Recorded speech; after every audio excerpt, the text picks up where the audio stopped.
o'clock. All right, everyone, it's 2 o'clock. I'm going to call the meeting to order for Monday, September 19th, 2022. Attendance at the start of the meeting is 100%. I think it's the first time we've all been in chambers together in a while. So this is fun, nice to see. Need a motion to adopt the agenda. Thank you. Just turn it on your mic then and go. That the September 19th, 2022 agenda be adopted as presented.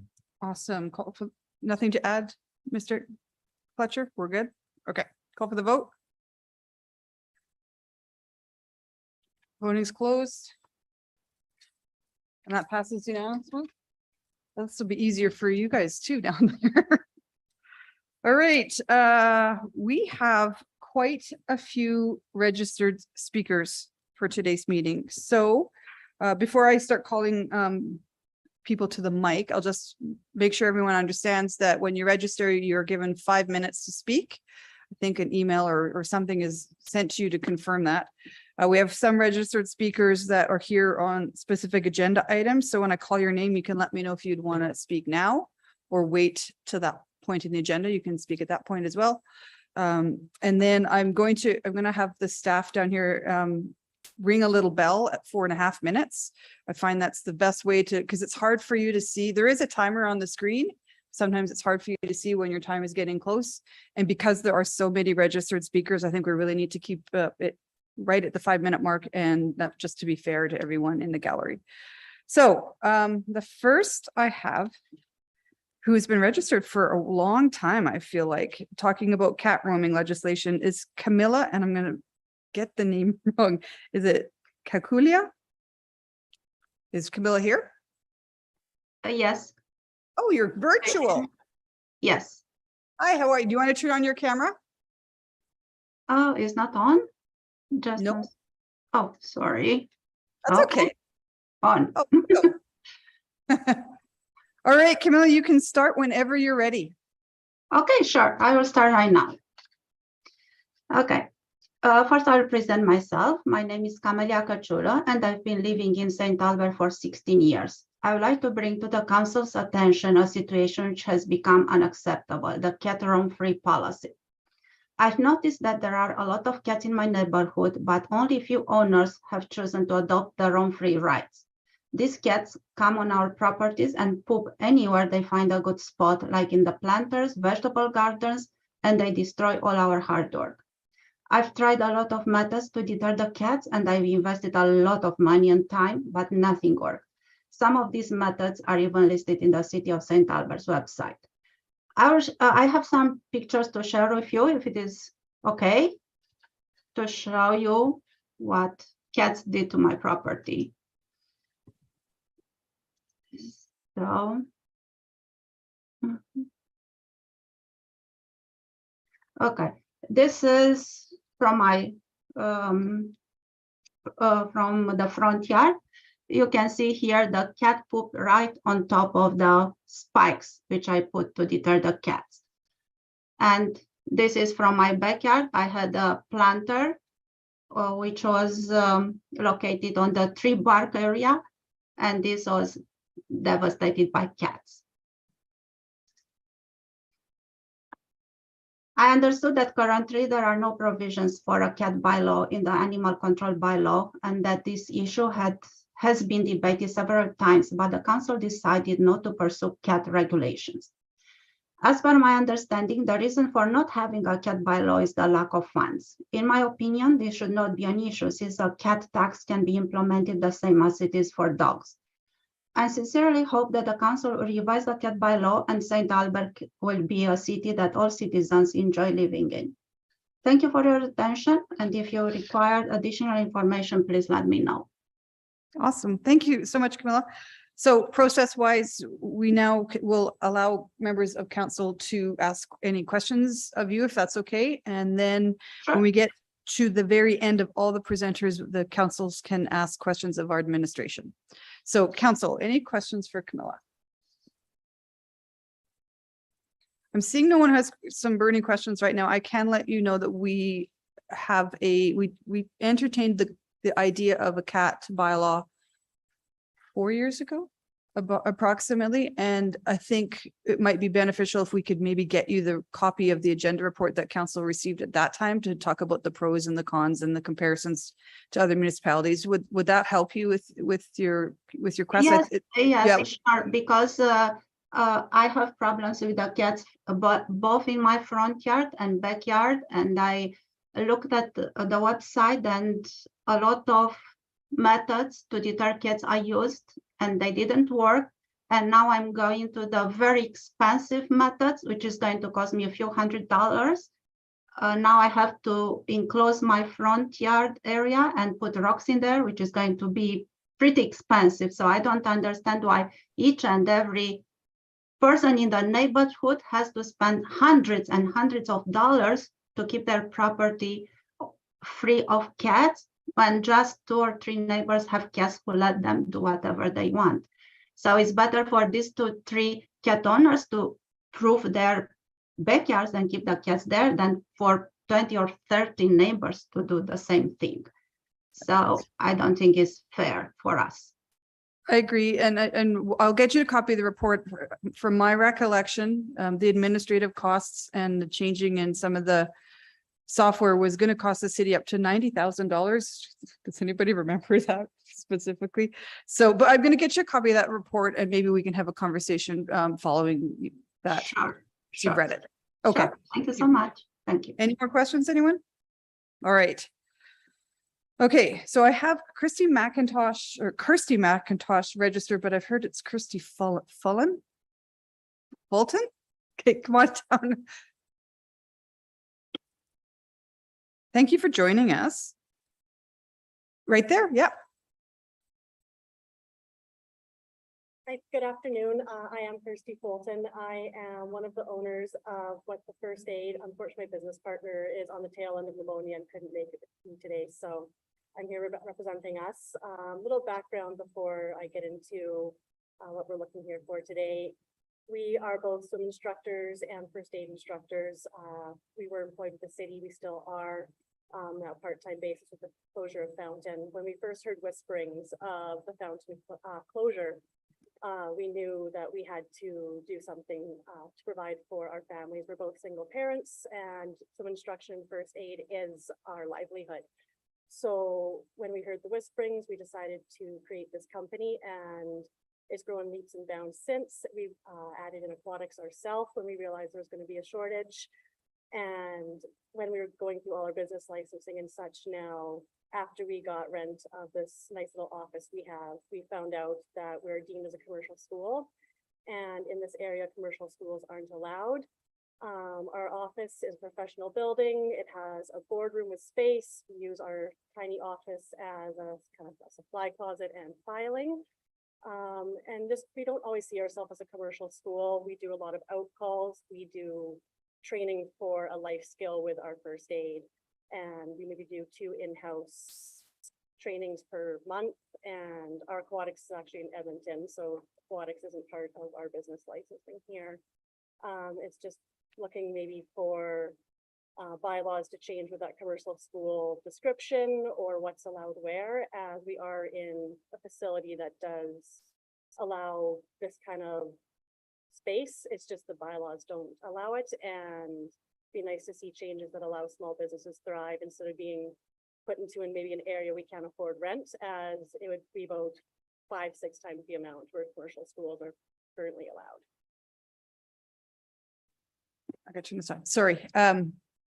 You and I had emailed a couple of times about this. And so, and I'm, as I said earlier, I'm going to allow council the opportunity to answer questions, and Councillor Hughes has one already. And then I'm going to ask, because I feel like we have been talking with our city manager and some of the economic development people, and they have a solution for you. Maybe it just hasn't been communicated, but I'm going to ask them that when we get to that point in the agenda. So go ahead, Councillor Hughes, with your question. Okay, I don't know what the spoiler is, so I'm just going to proceed as if there's no spoiler, and then maybe it'll change. So just so I have clarification, so you have, when you do the classes, they're first aid classes, right? So I've taken a first aid class. It tends not to be very noisy. It's a pretty quiet class. Yeah, most time you're working on mannequins and they don't scream loud. No. How many people do you normally have in a class? Or are you, We are allowed up to 12 per instructor through Life Saving Society who we're affiliated with, but we generally have maybe 4 or 5. so 4 to 5 people? And I'm assuming these are all older people. These are not children? We can teach children, but most of the time it is kind of that 16 and up. 16 Needing it for plus. work, needing it for volunteer basis. Okay. Have any of the other people in your building expressed any concerns about having a first aid school with classes in it? They have not. They're actually, we're excited because there's a few looking for first aid, so now. they're gonna Okay. Talk to us to train some of their staff. Okay. So when I'm hearing what you're saying, it sounds more like it's a very low demand type of thing. It really wouldn't have any more demands on the buildings than, Not so much than some of the other tenants or previous tenants. There was previous tenants that took up majority of the office space there before, and I heard that upward of 30, 40 people coming in and out per day. okay. So this is actually less invasive than that. Yes, we have all of our supplies stored there and our filing, and then once or twice a month, we run an in-house course.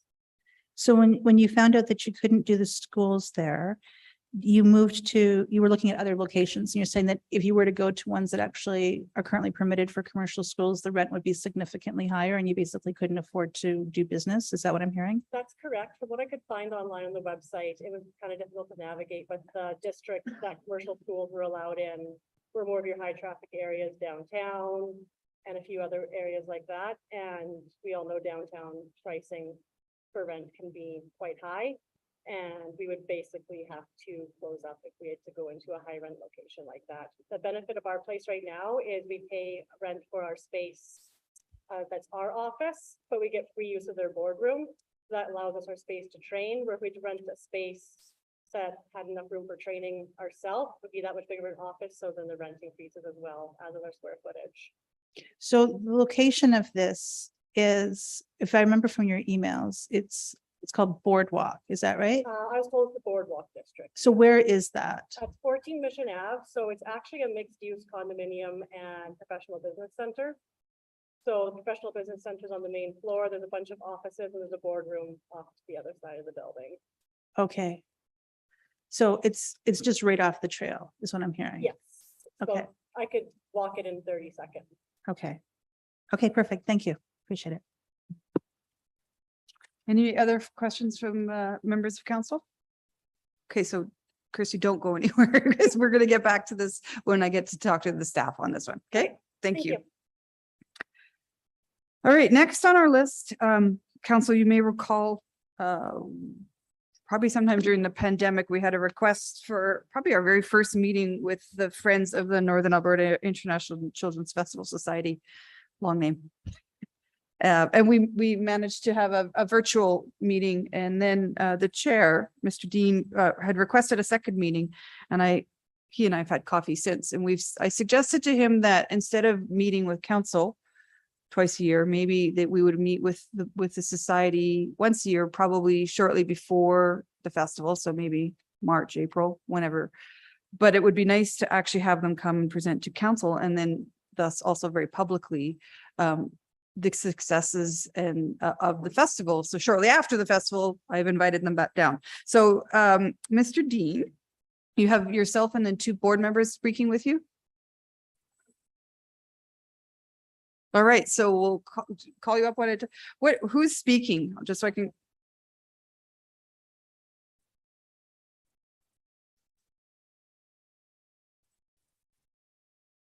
Five minutes each, sure, yep.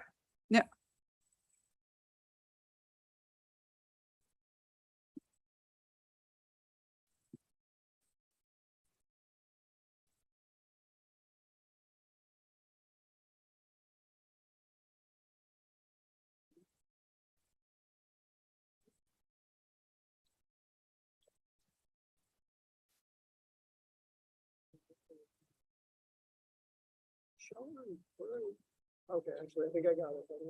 Sorry. I'm far less helpless than I look at times, but. There we go. Fabulous. Okay. I will do my best to run through this as quickly as possible. And just gonna get, hold on one sec. Sean, is that mic on? Like, can you? It's, Okay.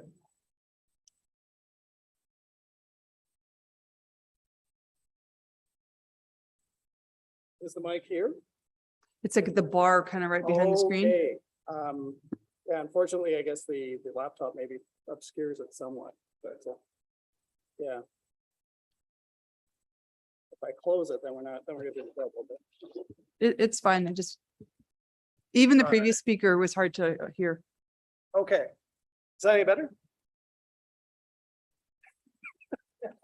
Start and while it might just really get loud in here, but go ahead whenever you're ready. All right, I will do my best to be close. Hang on a second. No, not working. There we go. Okay, I just have to hit that button. All right, the Friends of the Northern Alberta International Children's Festival Society. Just introducing it to the successes and some of the challenges that we've had, and to really thank everyone for their involvement and the great things that we have been able to do over the years, and certainly in last year. So starting off with a quote, and you'll see a number of these quotes interspersed throughout. These are actual quotes. This one is from a parent from 2022. My 5-year-old said it felt like we were walking into Disneyland when we arrived at the festival. I love the wonder and excitement it brings out of my children. And we as the board are very proud of the work that we do in conjunction with the city of St. Albert to use arts to spark the imagination of children in our community. Incredibly important thing. There we go. Festival achievements in 2022. Wonderful that we came back, the 41st year of the festival after 2 very challenging years, right? 40% of public attendees were new to the festival this year, which is a wonderful thing when you consider that we've been off for 2 years. 60% of the attendees are from outside St. Albert, which hopefully drives a lot of economic impact. 98% of the attendees would recommend this festival to their friends, which in business, we talk about having net promoters. That's a lot of people talking very positively about an event that we put on. We grew public ticket sales by 5% in 2019, which coming from where we were not having a festival and then being able to grow on the public side is a really nice statement.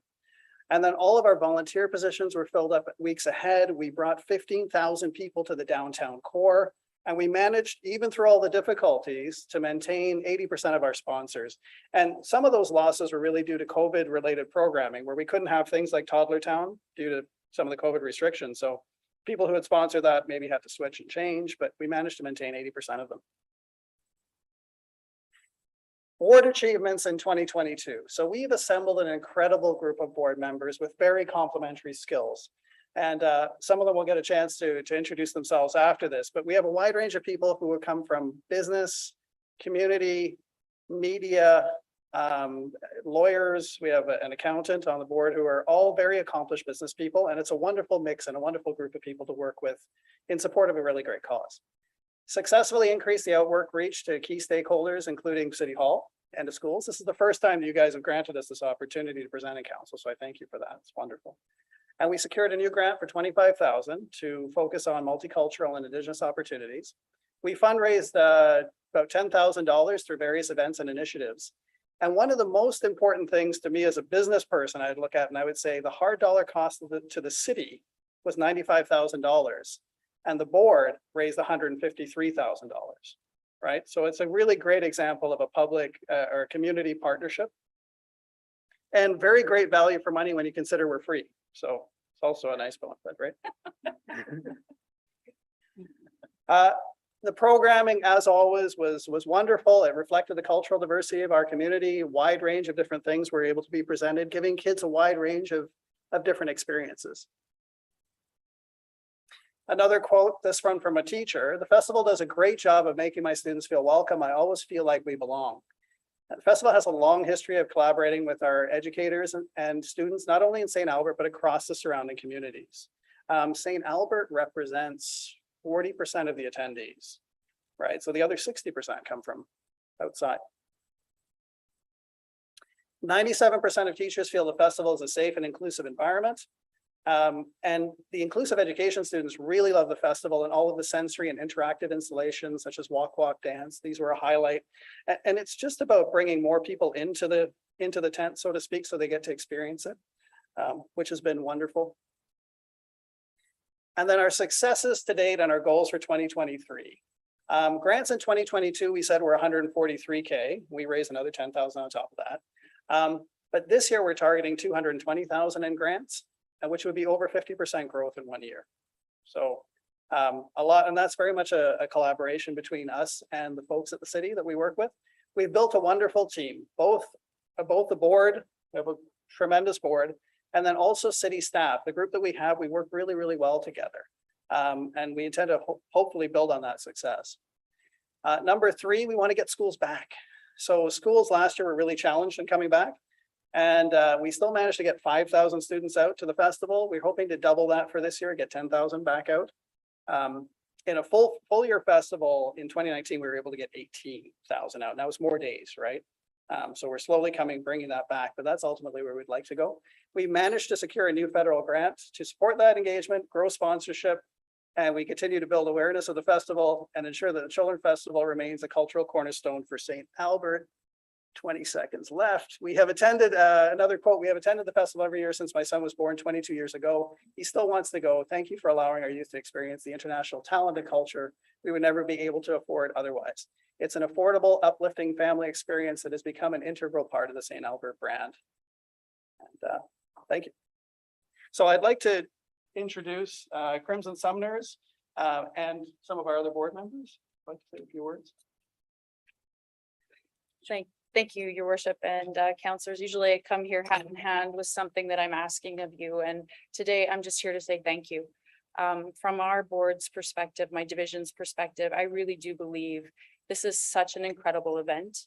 And sometimes when money gets tight, some of the things we look at first are the things that are easier to consider. And today we're here just to say thank you for your continued support and know that it really is reaching out to our community and really adding value added for our schools, for our children, and for our community as a whole. So thank you.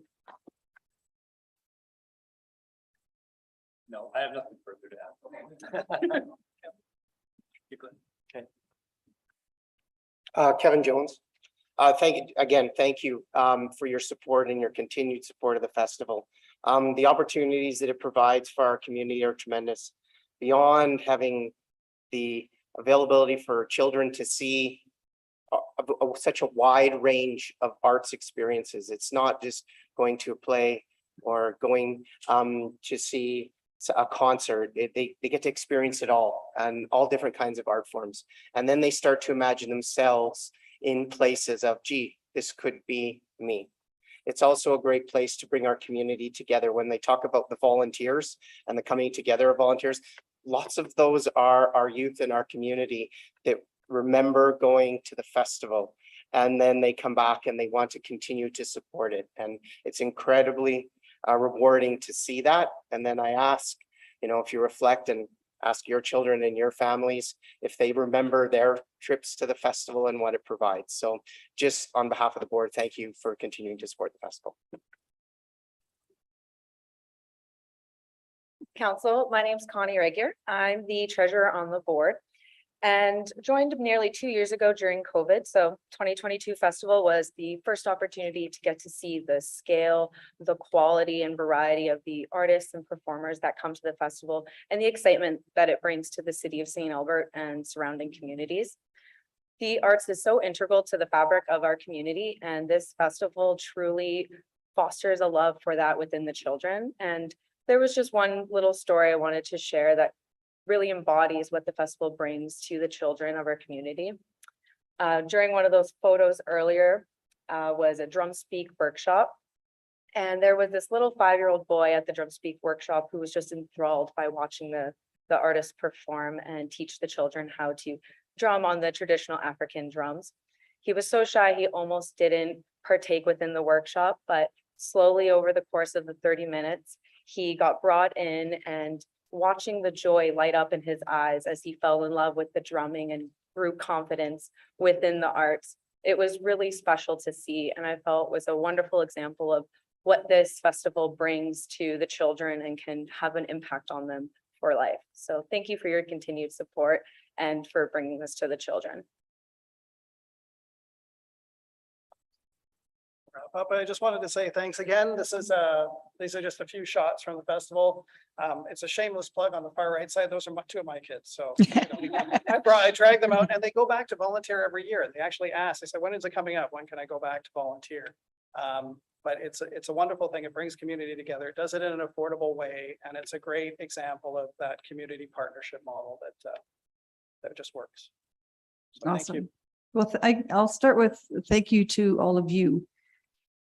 I joked free is good, but volunteerism in this community is so important. And,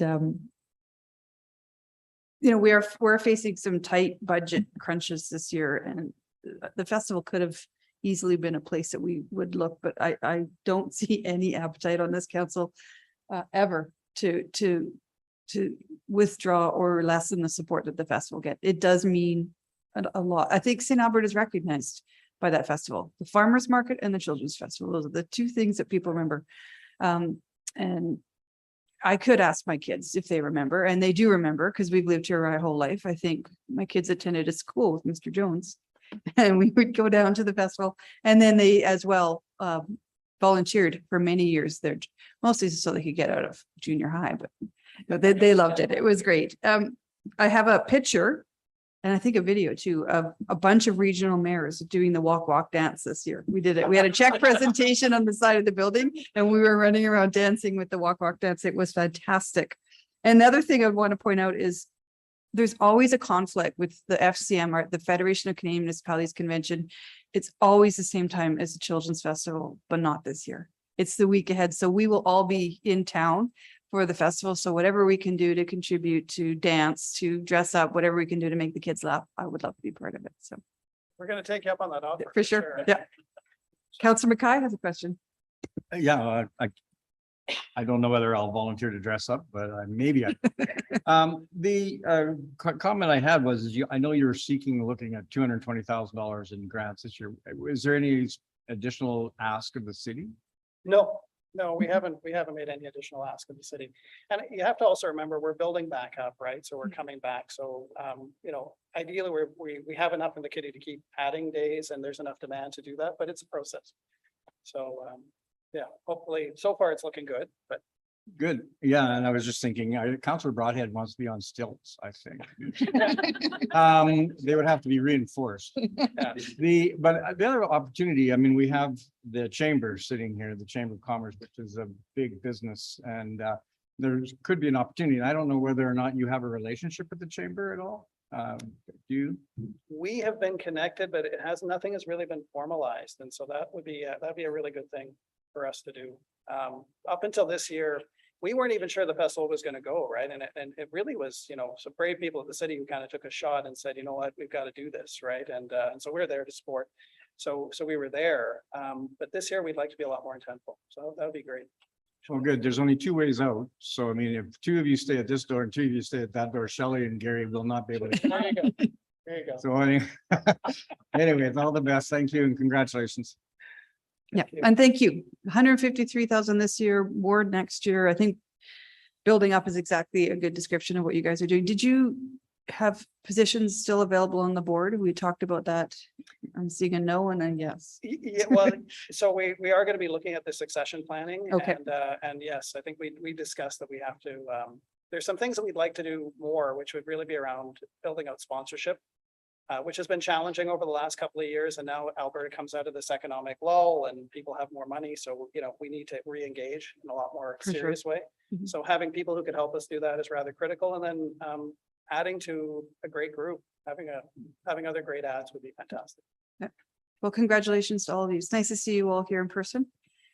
Thank you for coming. And we'll schedule something in the spring for a meeting to see what we can do to help into the 23 festival. It's perfect. Thank very you. much, Madam Mayor. All right, next on our list, I have members of the neighborhoods of 22 St. Thomas Street Committee. Would you like to speak now, or do you want to wait till we get to that point in the agenda? Now?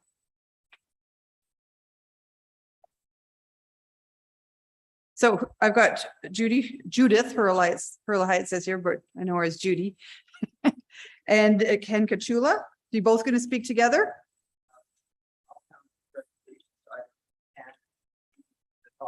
Okay. And I think we're allowed 10 minutes. Well, there's just two of you for sure. Yeah. Well, thank you, and good afternoon. we'll just take a minute here to get our technology organized and as I say, thank you for having us and enjoying being at a council meeting. Living in the community, maybe I should come more often.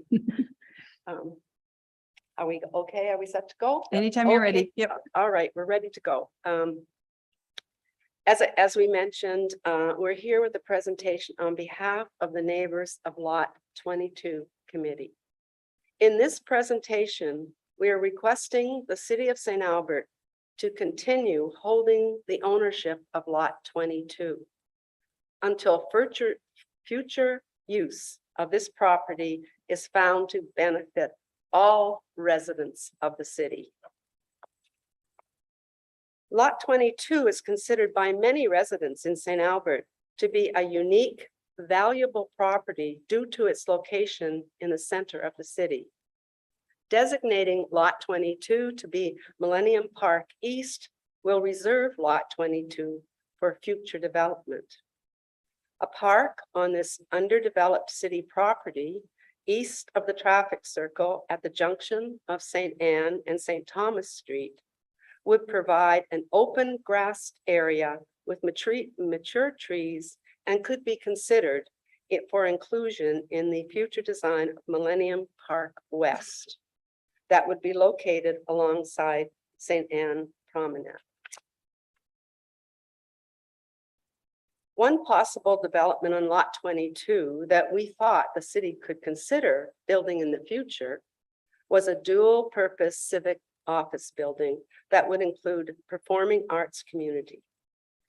This new civic building located in the heart of the city would be the catalyst needed to generate redevelopment in the downtown area. A performing arts community hall patch together with additional city employees able to be employed in the downtown area would contribute to the success of the many goals in the Flourish Bylaw that will help revitalize the downtown business. I did watch that the discussions with respect to Flourish Bylaw, and it's a very good initiative.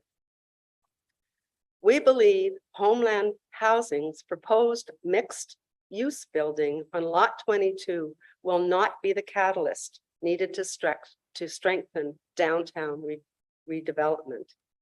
The need for additional commercial rental space in the downtown area is questionable. Many goals described in the Flourish Bylaw would not be possible to achieve if Lot 22 is sold to Homeland Housing for $1 to construct a mixed-use commercial and below-market housing development. Homeland Housing tax requisitions to St. Albert in 2022 was $1.1 million.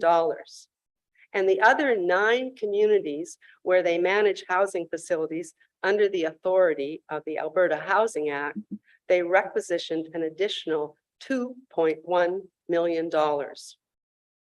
Housing management bodies, Homeland Housing and its predecessor Sturgeon Foundation, since 2010 have requisitioned a total of more than $13 million from St. Albert, an average of $1 million per year, to offset their annual operating deficit. The budget Homeland Board of Directors has responsibility to manage has never been in balance without issuing tax requisitions to offset their annual spending deficit of all 10 communities represented on the board. We believe this raises important questions for City Council to answer to the taxpayers of St. Albert and to the other 9 municipalities being taxed by Homeland. If Homeland Housing adds additional housing units into their management agreement under the Housing Act, will Homeland's tax requisitions be increased? And if so, by what amount? Therefore, Having presented this, we request the council to consider passing the following motion.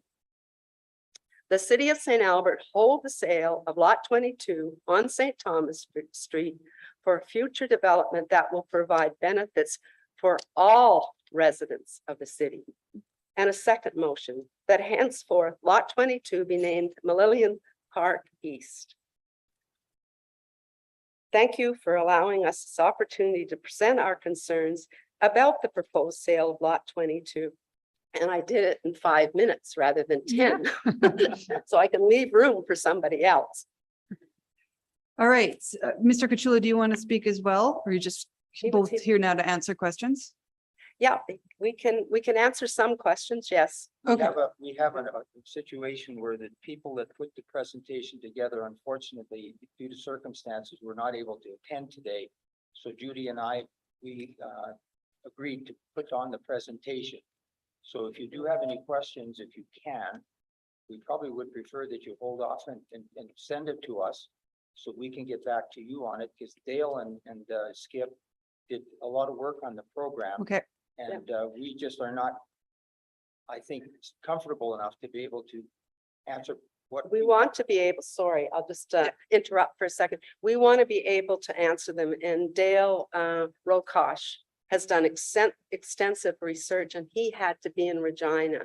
So we are here and we understand it, but we would be more comfortable answering questions about what some of the things we said that he has discovered in his research would be addressed to him. So if we could arrange for some council members to meet with Dale and ask questions. I mean, other questions you can ask, but when it comes to the dollars and cents, the Right, okay. information he's given me, I'm not an accountant. Okay. Well, first of all, you did a great job. Yeah, you didn't seem rushed. So, and the slides were great.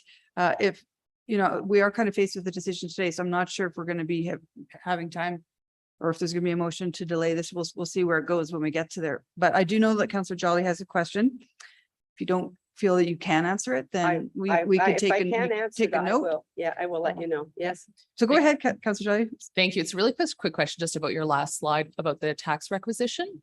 Do you understand that the tax requisition doesn't cover the type of property that's being considered?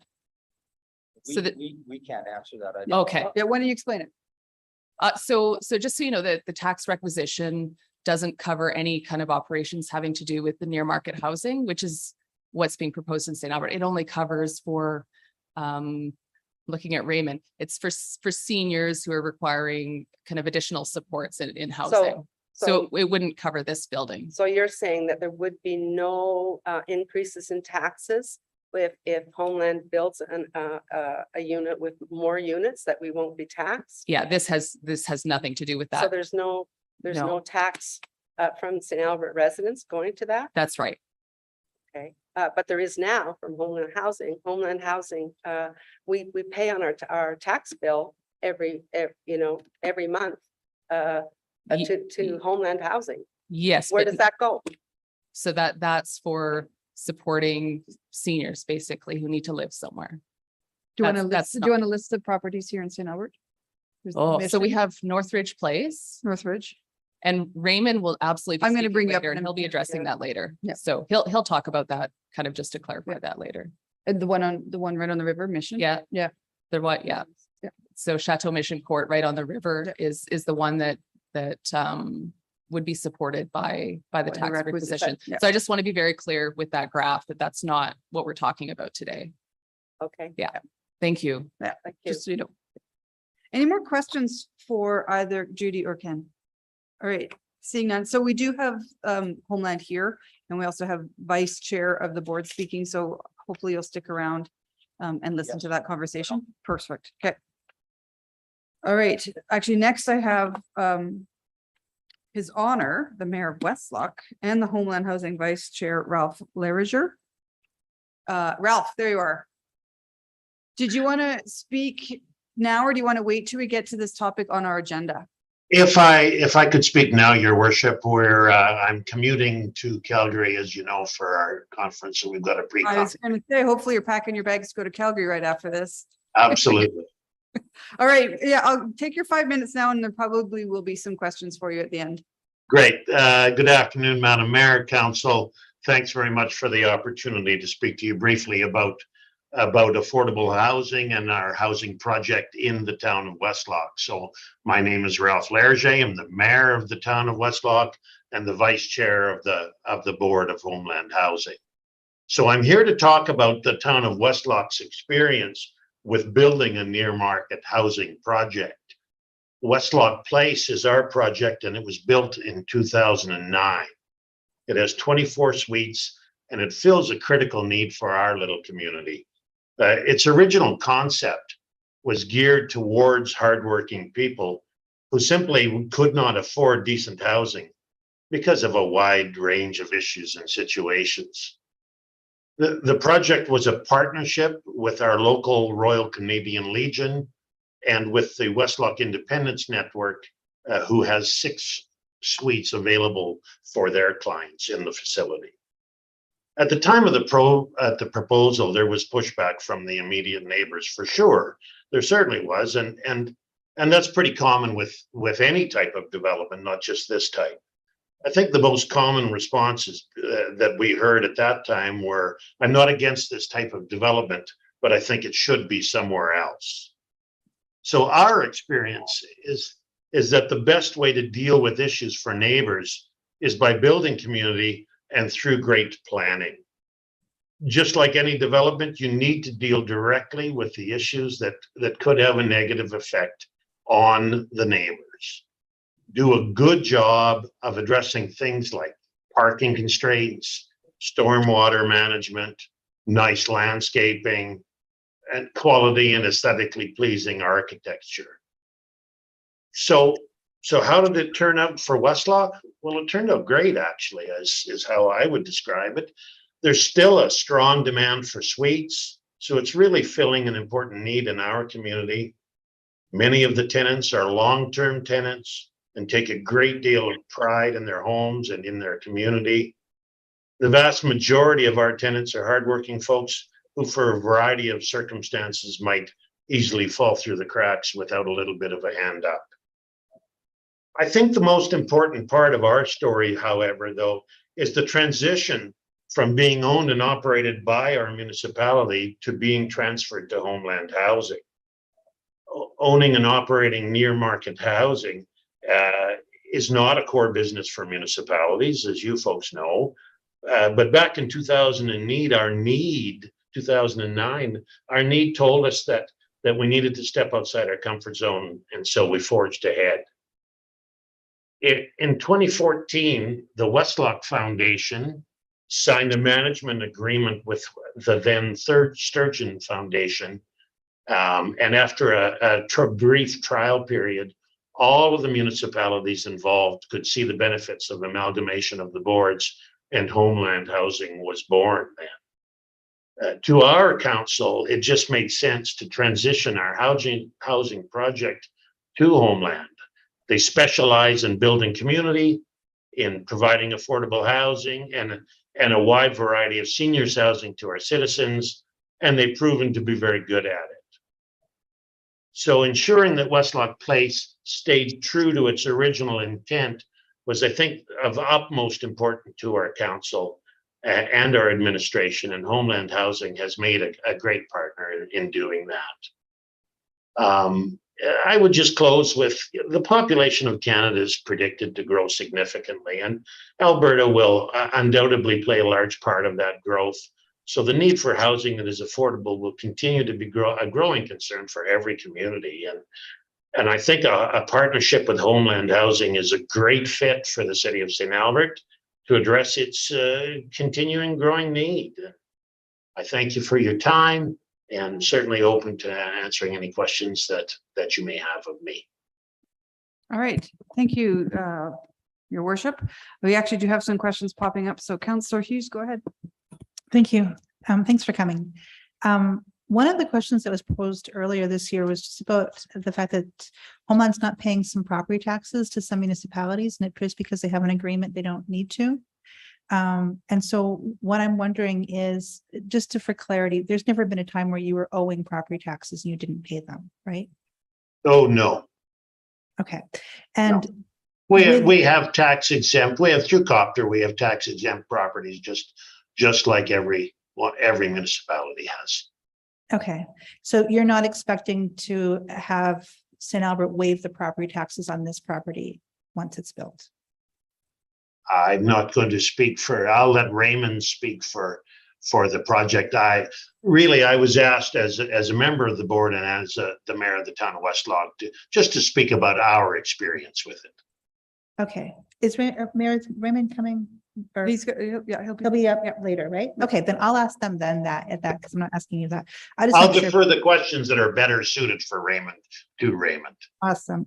So Raymond, just as a heads up, if you're watching, I'm going to ask that question. I just want to make sure the public and everybody has absolute clarity and they don't make assumptions that are incorrect. So Sure. thank you. That's it. All Okay. right.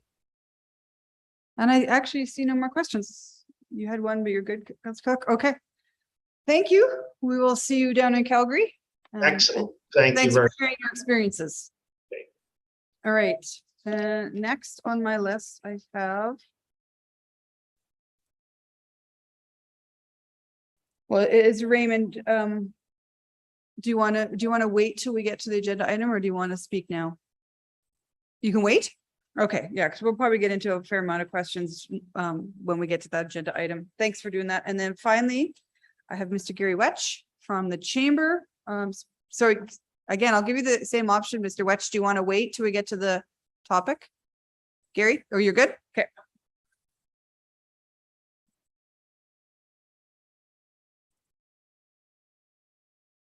Want to tell them about the general festival? Yes. So should I ask you a question if there's an opportunity for the Friends of the Children's Festival Society to be a community sponsor? We have an answer. We have an answer. My name is Shelley Nickel, Executive Director of the Chamber. I just wanted the board to know that this past year, our farmers market manager helped get some vendors who are children friendly to be at the Children's Festival. The Chamber also in-kind sponsorship, advertising, digital sign, like we've done for other nonprofits, Art Walk. Sorry, I didn't mean to put you on the spot. I know you're here for a totally different I just want topic. everyone to know that we are here to support fantastic community events. Yes, thank you. All right, Mr. Wetch, go ahead. Thank you, Mayor and Council. Gary Wedge, Volunteer Chair of the St. Albert District Chamber of Commerce. Two parts, very brief.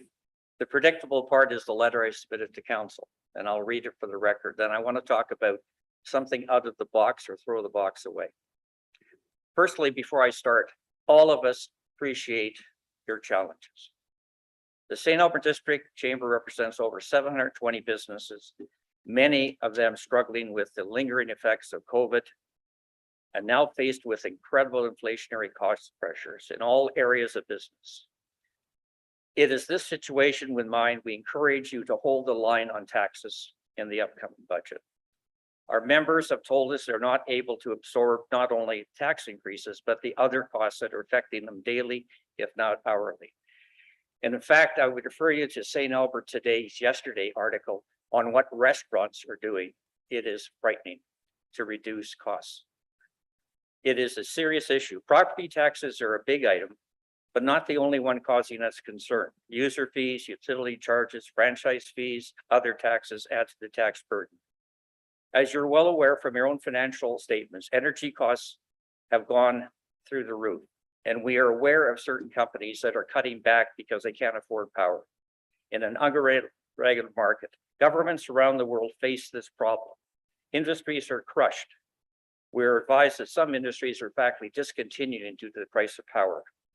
Increasing franchise fees at this time, we suggest will only make the problem worse as we expect power to go up.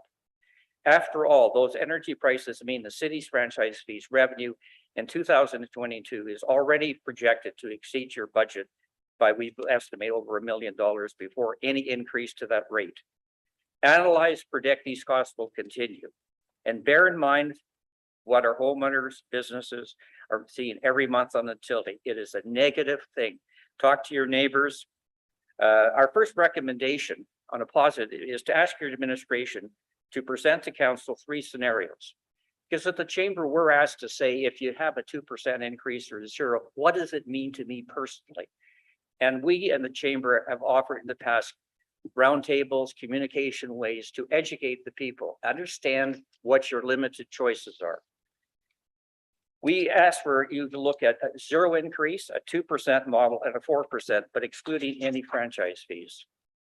Our second recommendation is that the budget scenarios be presented for public input with the cooperation of the chamber and other nonprofit. We know it affects school boards. We know it affects all nonprofit. At the last Wednesday, I had nonprofit people concerned about the impact on their situation. It is a collaborative effort between you and the citizens of St. Albert. The Canadian Chamber of Commerce, as a chief economist, Stephen Tapp, and he clearly indicated that a slight decline in inflation happened thanks to gas prices going down. But if you delve into other specific inflation areas, they are not going down. The gas prices went from a 38% increase to 28%, mind-boggling. But again, it's not just that. We know the Bank of Canada is going to raise interest rates. We know carbon tax is going up. It is a whammy. So what can we do about it? As one of our board members says, complaining doesn't do anything. Solutions matter. Let's think how to think. What we heard today was a wonderful nonprofit group generating revenue. We want to deal more and more with nonprofit groups, work together with the city to see better ways of delivering services without necessarily being so dependent on tax. The Chamber of Commerce, you know, is a model of success. We receive a minus support from the city, but we have learned how, as a nonprofit, to do revenue and reinvest it in our members. We are concerned that in economic development, any sort of place that makes it more disadvantaged to come to St. Albert is negative. We see a really tough 6 to 12 months with our average businesses. The restaurant article is very interesting. Chains can survive. Independents have to adjust. In summary, we suggest that working together, the city, the chamber, not just today, but over a long period of time, to look at other ways of transferring expenses to other groups, finding other ways to revenue, and continue to tell the province to loosen the strings. You have our support. Thank you. Thank you, Mr. Wetch, and thank you for volunteering your time as the chair of the chamber. And I do love when we do the roundtables with you, and the solar farm was amazing. And as we were walking into the Federal Electoral Boundaries Commission, we've tossed around the idea of doing one on business improvement areas. So hopefully that still is floating around in the chamber's head, because I think that would be a great roundtable. All right, I'm going to open it up to questions to Gary from the chamber. I'm seeing no questions. They all agree. Thank you. Hopefully you stick around and hear our conversation when we get to that point in the agenda. All right, council, that is our registered speaker. So I'm going to remind you who spoke, because we're going straight now into any business arising from any of those presentations. So if anyone has any questions on the first speaker, which was on the cat roaming legislation, put your hand. So put your hands down until I get to the topic, and then we'll, yeah, Councilor Broadhead, cat roaming. Okay, so nobody on cat roaming. All right, the next one we had was on the business licensing and zoning for the first aid. So Ms. Kirsty Fulton. So I've got Councilor Hughes, go ahead. So before I ask my questions, apparently there was some solution that I didn't know about. So I'm not going to ask them if they're irrelevant. So what do you have for a solution? I would say it's short of a fulsome solution. The current land use bylaw is being updated, and this specific case is being incorporated into that analysis. In the meantime, ECDEV, Economic Development specifically, is working to find other low-cost options for the delivery of the training, which is the fundamental issue that the bylaw prohibits. Okay, so when will the land use bylaw be expected to come before council? I will have to get back to you on that. Okay, so it's not imminent. Correct. Right? Okay, so, and with the land use bylaw coming forward, the intention is to allow commercial schools in the boardwalk and C1 and C2? I can't say that unequivocally, but that is the lens through which we're approaching the analysis, yes. Okay. because when I look at it, the commercial schools are allowed in the commercial corridor, but they're not being allowed in C1, C2, and the boardwalk. That's what I'm reading, right? Okay, so if we were to put forward a motion today to say, let's allow it in the boardwalk, because that's where the intention we're going to go to, but just to recognize that there is a bit more of an imminence to have this happen a bit faster. I'm willing to do that, Mayor, is to put forward a motion to fast track this. Why one don't we element. get an IR on when the land use bylaw is coming? And because there's a whole bunch of updates, and instead of having the land use bylaw come every week for the next little while, they're wrapping them all up into one big. So why don't we get this in an IR? A kind I'd of a rather just do the timeline? motion, to be honest. I don't want to wait. Time is money. These people have a lease. I don't want to tell them that in 6 months' time, there'll be a solution, because that's not really a solution when you have to pay for rent that you can't use. So in the meantime, between now and the land use bylaw, we are allowing this business to continue? The business is fine, but we are not allowing the actual delivery of service, which is the Okay. fundamental component of that on site. All right, Yeah, so if I'm reading it right, you're allowing the office use, but not allowing the training. okay. And that's where the problem comes, since they can't deliver services. And we're finding locations for training, though? Hopefully I'm getting this correct. Correction, Okay. economic development, or correct, not correction. Okay. Apologies, your worship. Yeah. Is looking at low cost options but they're off-site and do come at some Okay. expense. And do we know when that's going to be presented to them? Because it doesn't appear that they've had the information so far. I believe some have already been presented to them, but I Oh, we've know, got Mr. Erickson, and do you want to jump in? I was going to say, we've got Mike Erickson online who could address the specifics. Yeah. And I also saw Mr. Hiltz put his hand there, or do you want to let Mike answer? You let Mike go first and then I'll. Okay, go ahead, Mr. Erickson.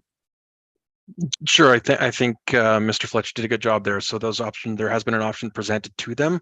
And as you mentioned, there's a cost associated with that. So, we don't know whether that meets the business's needs, the cost that has been presented through one of our regular partners here within the city that does have space available for instruction or rooms large enough for instruction. Okay, Mr. Hiltz. I was just going to, thank you, worship. I was just going to update councils that the LUB is scheduled for Q1 of 2023. Okay, so we have a solution coming, but it could be as long as 6 months from now. Is there harm in actually allowing this to be moved forward on this one element? It's your prerogative, absolutely. Okay, Yeah. I'm willing to bring forward the motion now. Do you have one ready, or do you want to craft one with? Yeah, no, I've been thinking about it. So, If I may. I mean,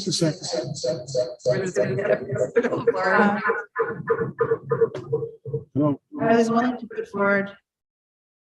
Okay, Mr. LaFleur, go ahead. I'm not. Excuse me, if I may, an appropriate motion would be that administration bring back an amendment to the land use bylaw. If that's, I haven't seen your motion, but if that's how it's worded, that's the way to go. Yeah, this is I just kind of like the back of my thought process is that the land use bylaw, which I think is section 1916(4), and any other needed sections are amended to include a commercial school as a discretionary land use. Okay, so that would be first reading of an amendment to the. bylaw. Okay, so do we say that an amendment is brought forward? Correct, to accomplish that goal, and the rest of your language is perfect. Okay, I All can right. send this to, and then we can do it at the end of the other. Yeah, no, you can do it now. Well, I think you've read the intent in. That's all we ever need is just the intent. So we'll get it, and then we'll maybe get it cleaned up and put on the agenda for 3 weeks from now. Okay, Okay, you wanted to, so we'll do it now and we'll, we voting on it now or in 3 weeks? That's my question. 3 weeks. We 3 do weeks. background. This is just notice of. Yes, this is notice. Yeah. Okay, then we'll do it in 3 weeks. Okay, thank you. All right. Any other questions on Ms. Fulton's presentation? It looks like we might have a solution going forward quickly there. Anything for administration on the Friends of the Northern Alberta International Children's Festival Society? Seeing no questions there. We're going to hold off on any questions on St. Thomas Street till we get to that agenda item. And same with the electrical franchise fees. So 1 hour in, we're done with presentations. This is nice having the gallery so full. Okay, we're on to consent agenda, and Mr. Killick has. The agenda has 3 p.m. as a specific time for. Oh, right. Well, let's do consent. It's 2:59, and then we have a very quick little public hearing. Yep. Oh, you're gonna do consent? Go ahead, Mike. Thank you. That the recommendations in the following agenda reports be approved. 6.1 regular council meeting minutes of September 6, 2022. 8.1 standing committee of the whole unadopted minutes from September 12th, 2022. 8.2 standing committee of the whole recommendation Edmonton Global Investment Plan Effectiveness Report 2022. 8.4 standing committee of the whole recommendation 55 plus or Alberta Games funding and governance. 8.5 standing committee of the whole recommendation Alberta Municipalities Convention briefing. 8.6 standing committee of the whole 2022/2023 council advocacy priorities. 9.3 council policy C, P, and E -03 development security review, and 10.1 bylaw 29/2022 master rates and bylaw first reading. Awesome. Thank you for that. Call for the vote. Voting's closed and that passes unanimously. So on consent were the regular minutes from September 6th. I won't read all the minutes into the record, but they have now been approved. And now we're on to 7.1, which is our 3 p.m. public hearing right on time. So we have Mr. Safat from planning doing a quick presentation. You're both here. Yes, Madam Mayor. All right, go ahead whenever you're ready. Thank you, Madam Mayor. We'll open the public hearing. There we go. Gotta do the gavel. There we go. Go ahead. Okay, I'm going to share my screen and get started.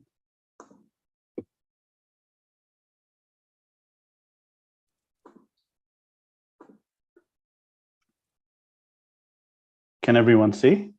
We sure can. Perfect. Thank you. Good afternoon. My name is Sujit Safat.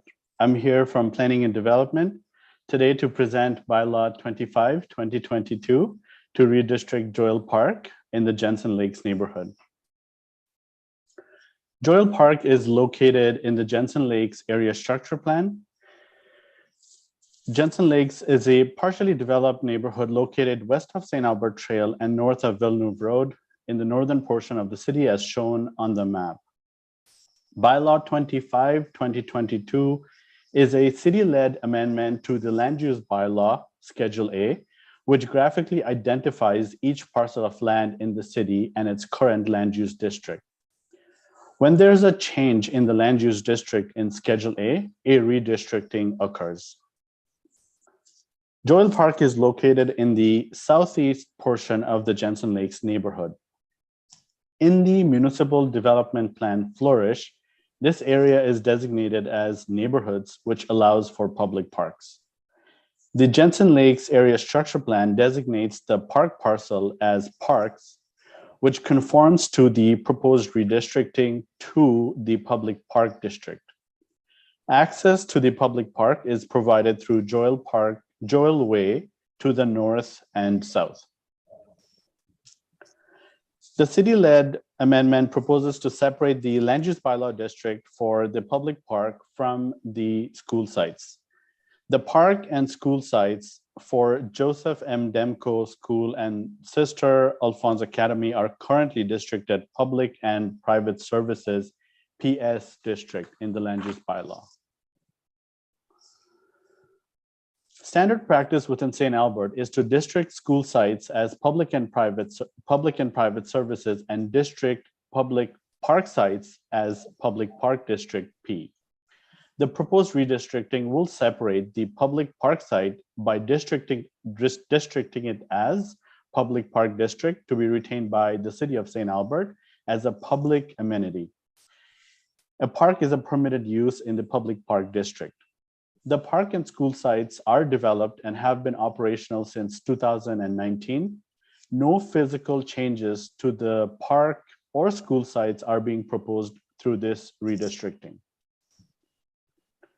This application was circulated to internal and external stakeholders, as well as residents within a 100-meter radius of the proposed redistricting site. There were no objections received for this proposal. In conclusion, the proposed redistricting is supported by both the Municipal Development Plan and the Jensen Lakes Area Structure Plan. Therefore, administration recommends the approval of the proposed land use bylaw Schedule A amendment as presented. Thank you. Happy to take any questions. All right, thank you. Council, I probably should have started with a declaration of any conflict of interest with this public hearing. Seeing none, we'll go as per our usual process. We'll open it up to questions of administration before I go to the public. So is there any questions for the planning department? Councillor Killick, go ahead. Thank you, Madam Mayor. See, there were no objections. Was there actually any feedback? Thank you for the question. There was no formal feedback. Through our Cultivate the Conversation online forum, we had 2 people ask questions about impacts onto their property as far as this redistricting goes. Thank you. Thank you. All right, any more questions of administration? All right, I'll open it up to the public. I actually have no registered speakers, but just in case there's anyone that wants to speak to this public hearing, I'll look up at the gallery. Seeing no one wanting to speak, I will entertain a motion to close the public hearing. Thank you, Councillor Mackay. That the public hearing on bylaw 25/2022 be closed. Awesome. Anything to comment on that? None. Okay, call for the vote.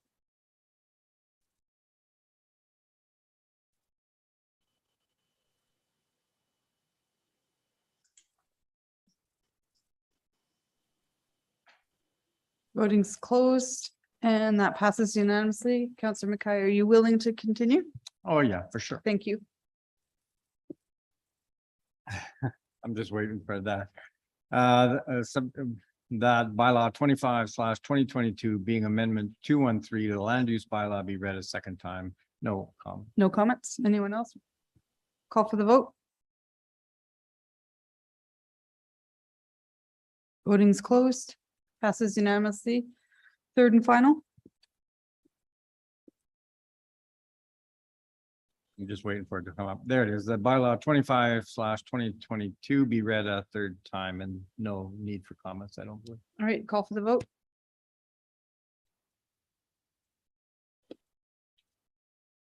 Voting's closed and that passes unanimously.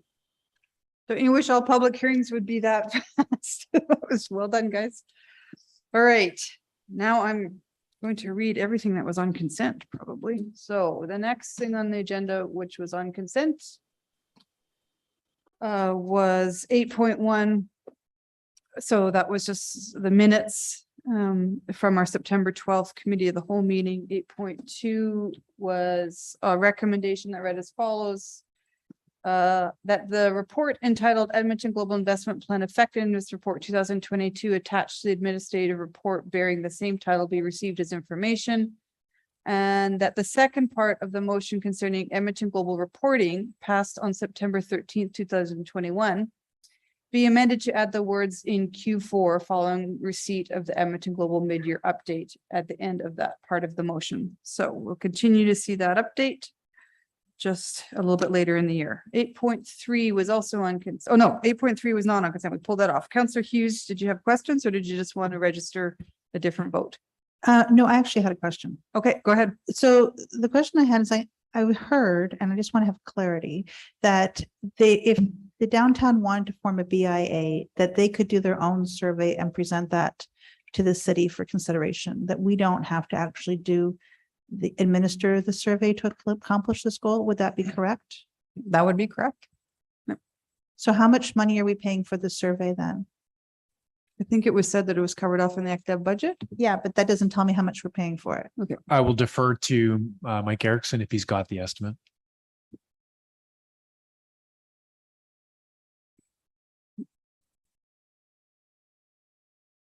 Or is Mr. McCauley here?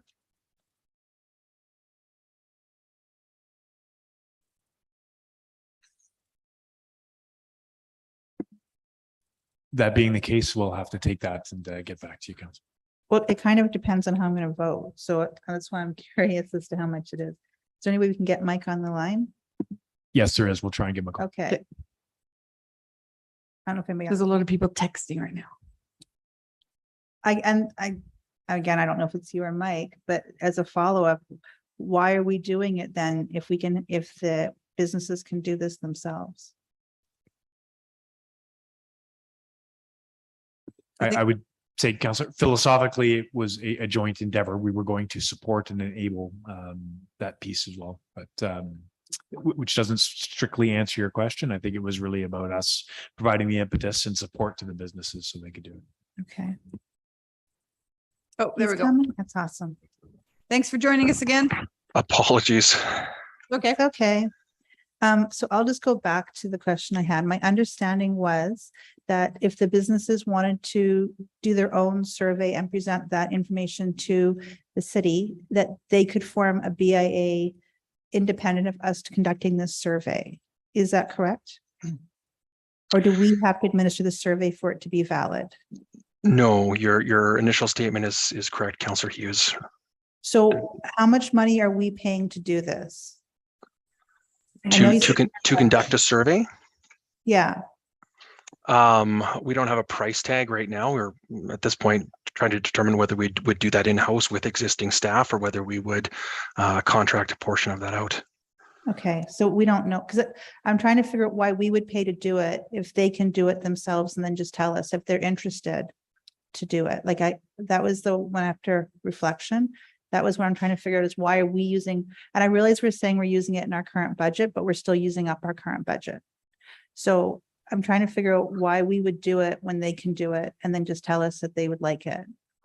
I think the intention would be to help, would be to facilitate, but certainly the businesses could coordinate amongst themselves and try to gather that support, go around and get signatures and present that through to the city manager if they receive that 25% of businesses within the defined boundary. So you're right, they could do that entirely on their own. A survey was thought to be something that might just make that process easier for them to determine whether there is a level of support. Okay, thank you. That's it for questions. Thank you. Councillor Killett, question.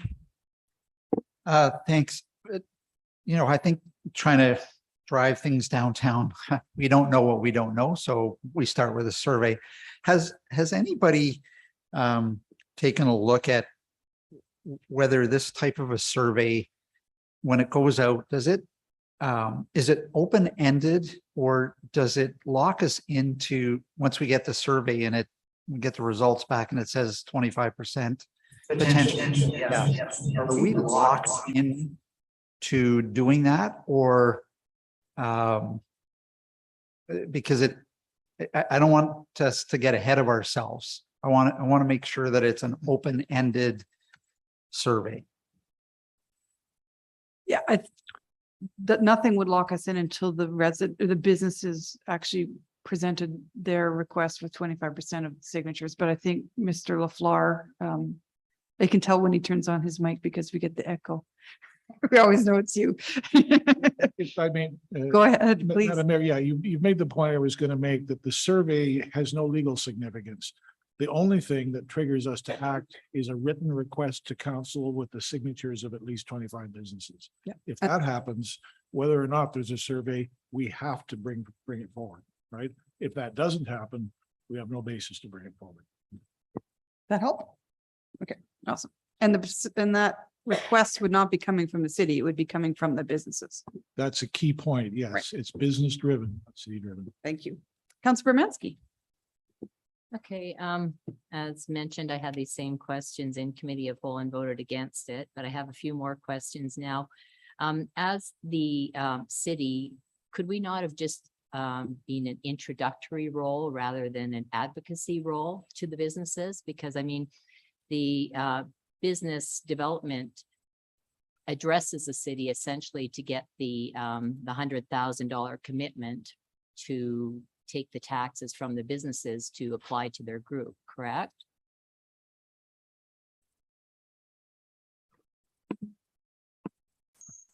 Apologies, Councillor. I don't know that I'm following the question. Could you maybe just repeat it? Okay, the group that manages these, these business development groups, I don't understand why they don't, approach the chamber or approach the businesses rather than soliciting city, and then we're soliciting the businesses. And the only thing that I could see is perhaps because the city has to pay almost $100,000 to relay the taxes collected from the businesses to this group. So should we not stand back and be an introductory force or an advisory, but not advocate? Because I think that if we're out there doing the survey, we would be more advocating in our role.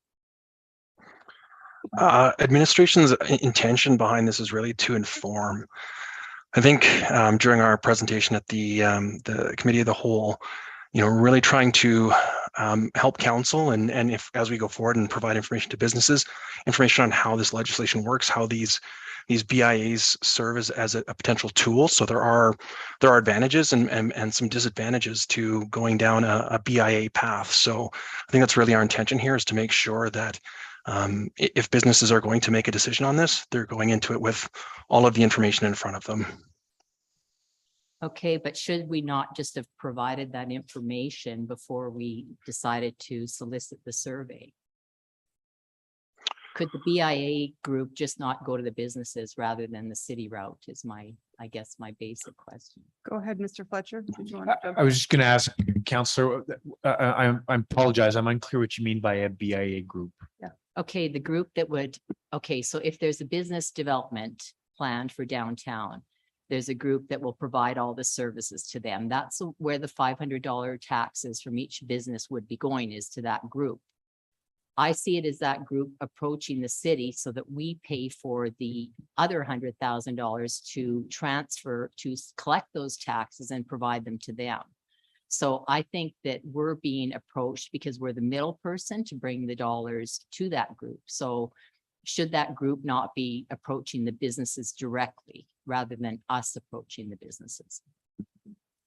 Your Worship, if I may, I think the group, it sounds like you're referring to, would be essentially the board of directors that would manage the BIA. The organizers of the board. And The organizers of the board. So that would effectively occur once the decision was made to form a BIA, and they would elect the board, at which point they would coordinate and administer the funds in support of that. So right now there is no board that exists that would approach that. It's really a preliminary discussion on the value proposition of a BIA. Right, but the group that brought the idea forward creates the groups. They have several groups, downtown Edmonton and such, right? So there's not just the board. The board is being provided services from the group that's initiating this process. Is that not correct? I don't believe so. No, there is no group that's initiating this. Those are all individuals for their own businesses. They were started very much like what we're proposing here.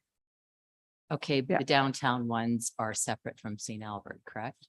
And they were provided funds from the city of Edmonton as well. Absolutely, yes. Right. But it's not them that's starting up a downtown St. Albert one. At this point, it is. They're the ones that came to us, correct? No. They were invited to speak as a knowledge keeper of what a BIA could or could not look like. We asked them to come Yeah. speak as providing an Yeah. example of what a BIA could look like. That was our initiative. Okay, so again, why did they just not speak with the businesses instead, or the chamber? Who would speak? Sorry. We were given a presentation at Committee of the Whole, correct? Yeah. Okay, so that presentation could have been given to the businesses instead. And the businesses did get that presentation. They haven't discussed it with other businesses in the city yet, though, right? So last March, we had a meeting with as many businesses as we could gather. Panita was actually there to talk about a concept. There was some energy and some excitement to follow through on this. And now Mr. Erickson is, the next step is then to see if there's greater interest for those that maybe couldn't attend in March or honestly just don't have the capacity right now to be running around doing a survey because they're running their businesses. So this is where the city of St. Albert ActDev is stepping in to facilitate and see if we want to, or if we don't want to take it further. Okay, so Yeah. who decided the 25% approval That's in the MGA. in the MGA? The MGA, Okay, yeah. so again, they presented that, correct? The provincial government has legislated that. Yes. Yeah. So again, I'm just questioning why the city's involved in it at this point in time. I don't see the. I would add that it's one of our strategic priorities to assist the downtown and that we have all approved. And this is one of the corporate business plans that is to test the waters on a business improvement area. Okay. But we're advising rather than assisting. We're not advising, we are assisting, facilitating, I guess. Yeah. I would say, Counselor, we're not encouraging or presupposing an outcome. Ultimately, that will be up to the businesses. Our intent is really just to educate, to provide them knowledge on what it could be, as was articulated by Mr. Erickson, the pros and cons. And ultimately, they will determine if they want to bring this thing forward or not. We are not prodding or pushing one way or the other. Okay. Yeah. So educating would be advocating, correct? No. Okay, I'll leave it at that. Thank you. And I'd be very cautious in our questioning. There's no $500 fee for businesses anywhere. The business would come up with their own budget and that would drive their fee. The $500 is not something that we're advocating, that it could be seen as too much or too little. We need to be careful that we're not presupposing what their budget would be. Okay, but the city would still have to collect that amount, correct? Whatever the amount is, and it could be $10 a year. It really could be anything depending on their budget. They set it. We approve it, but they set it. Okay, thank you. Councillor Jolly, do you want to make the motion?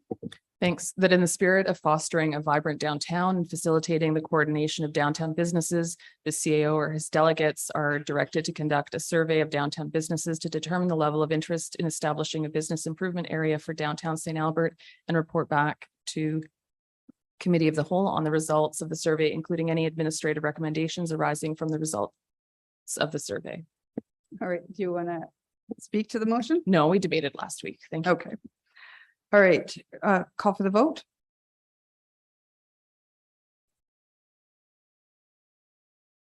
That motion passes by a majority with Councillor Romansky opposed. And now we are on to 8.4, which was on consent. The motion read that business cases be prepared for consideration as part of council's approval for the 2023 budget to include the timelines associated with and the dollars required to support development of bids on behalf of the city of St. Albert to host the 55 plus games for 2027 and the Alberta Summer Games for 2028, and that the proposed bids along with any other financial commitments required be presented for council approval prior to submission of the bids. And then finally, the last thing we had on standing committee of the whole was 8.5. Council receive as information the September 12th, 2022 report entitled Alberta Municipalities Convention Briefing and Attachments. All right. Oh, sorry, there was 8.6 too. That council approved the 2022 to 23 advocacy priorities as discussed at the September 12th, 2022 Standing Committee of the Whole. Whew. Okay, we're on to business items. Let's take a 5-minute break because I have a feeling there's going to be a lot of conversation around 9.1, which is 22 St. Thomas. So just a quick health break and we'll be back on our chairs shortly before 3:30.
please. Councillor Jolly's just getting hot water, but she can hear us. Oh, here she comes. Okay. All right. So next on our agenda is 9.1, 22 St. Thomas Street Land Transfer Agreement. We have Lori Scott, and Christina presenting. So take it away, ladies, and then we'll open it up for questions. Okay, I'll just share my screen.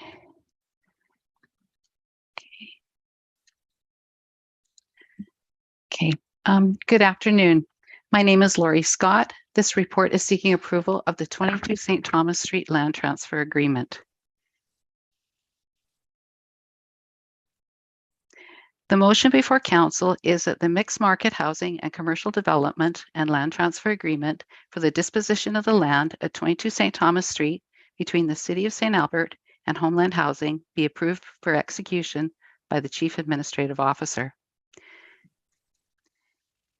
22 St. Thomas Street is a 0.54 hectare site fronting St. Thomas and St. Anne Streets. The land was subdivided from the parcels originally consolidated by the city in the 1970s, which enabled the development of the St. Anne and St. Thomas Streets, St. Albert Place, the courthouse, and the courthouse. The city has sold the parcels of land surrounding the site to private developers, which has enabled the downtown development in its current form to occur. The intended development supports 4 of Council's strategic priorities, also facilitating the objective of revitalizing the downtown core. This project aligns with the goals of the MDP, acting as a catalyst strategy for new business opportunities. Housing will be created close to services and amenities for residents of all ages and diverse income levels.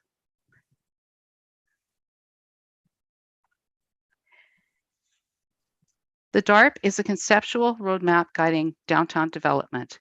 As downtown evolves, it should contain a variety of places, including residential, commercial, and office spaces. Within DARP, figure 35 shows the convergence of the 3 main downtown character areas of Millennium Heights, Perron, and Riverfront on the 22 St. Thomas site. The land use bylaw translates the concepts of DARP into regulatory requirements, establishing the built form for downtown. Figure 32 shows the St. Thomas Street site as a mixed-use development with commercial frontage. Housing brings activity to downtown streets and patrons to downtown businesses, which in turn attract more people to the area. The DARP is a plan that will evolve, change, and be amended as new ideas and opportunities come forward over the term of the plan. Section 4 identifies that sites not required for municipal purposes may be sold to private developers or be used to leverage development partnerships for public and private benefit. The city's interest in the land transfer agreement are protected by the following conditions. The land will be acquired on an as-is, whereas basis. The city has a buyback option if Homeland Housing is in default of its obligation to achieve the development commencement. A minimum of 55% of the units will be provided at 10 to 20% below median market rents. Proposed design concepts will be provided to the CAO and council at 50 and 80% preliminary design stages. And the city will be recognized as a financial supporter of the development in an amount equivalent to the land value, which has been established through an independent market assessment. There are a number of federal grant opportunities currently available at preferred rates. Federal funding towards housing initiatives are being fast-tracked with the goal that existing budget funding will be fully spent by the budget year 2025-26. Each of these programs require that the land be secured for the intended development and that there is a partnership or support from the municipality. These funding sources identify the preference for municipal contributions towards a project. Market and below market rents will be based on rent levels that are established annually through the Cmhc rental market survey. All funding sources require developments to be self-sustaining from the rental income received. The commercial component and the market housing units will internally cross-subsidize the below market units. The development will be required to conform to the land use bylaw regulations with a focus on high quality design. Regulations require a pre-application review by the development department, an urban design review contracted through a third party, ending with a development permit application, which will be reviewed from the city's role as a development regulator. The land is zoned for the intended use. Public input or notification is not required for use that complies with existing regulatory requirements. Public input into these plans has already occurred. The December 6th meeting identified the intent of council to dispose of the land to Homeland Housing. Public input was received both for and against the intended development. Conversations have also occurred with residents living downtown, and responses have been provided to resident concerns, which have been published on the city's website and are included in the attachments within this agenda report. On April 19th, 2022, the Lot 22 Committee provided a submission to Council recommending a civic building valuing the city's focus on arts and culture, addressing the need for low-cost practice and gathering space for community groups. Homeland Housing will investigate providing community space at a nominal cost for these groups within the building.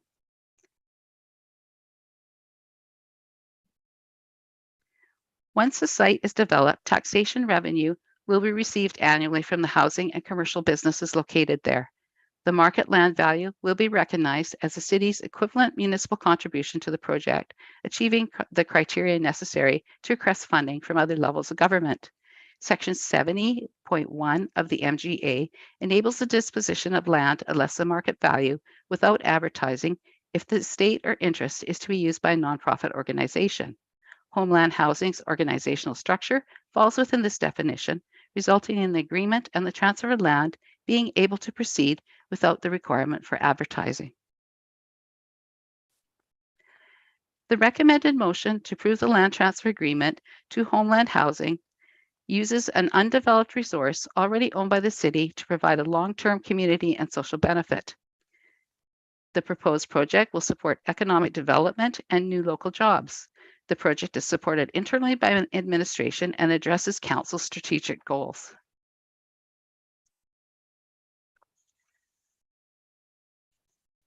Confirmation of the recommended motion is needed to enable Homeland Housing to proceed with detailed design work and grant and loan applications.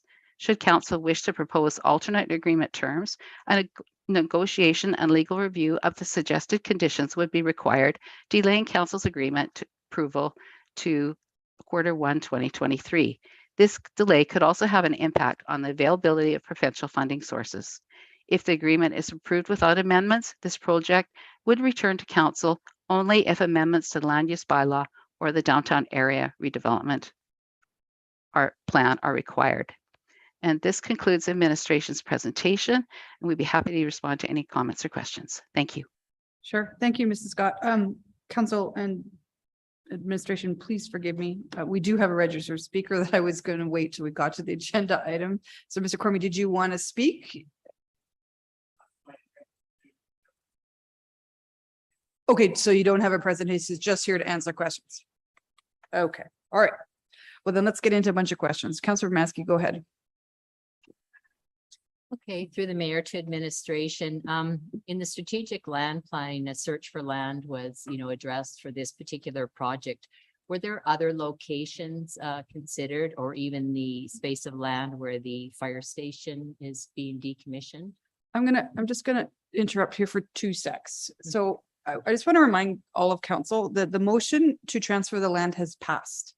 This is now the agreement. So the questions should be really focused on the agreement that is in front of us. Normally, I think we would have just allowed the city manager to execute the agreement, but the motion we passed on December 6th asked for the agreement to come back to council. So questions about the agreement are what is appropriate right now. Okay. Okay. I will ask, why were 22 St. Thomas and 2 St. Anne properties merged in May 2021 to increase the size of the property? Councillor Bernatsky, they were merged because of the fact that if they're 2 separate properties, you can't merge a building over top of the 2 separate properties. That's why they're consolidated into a single property, so enable the development of the site as a single site. 2 St. Anne Street, because of the development of the traffic circle, basically is such an awkward shape that it really did not enable development on its own. Okay, and I read that the developers will be responsible for removing or adjusting the traffic circle as well in the agreement. So I just had a question when that would be done, at what stage, like when will the road be closed off, so to speak? I don't believe they're going to be adjusting the traffic circle in any manner. The traffic circle is the city-owned road. They would just be developing the site within their property boundaries. Okay, it did say that they were responsible for access to that area in the documents. The other question I had is in the document, there's a buyback agreement. Would the city be buying it back for the appraised value of the property or the dollar amount? Is that written in the contract?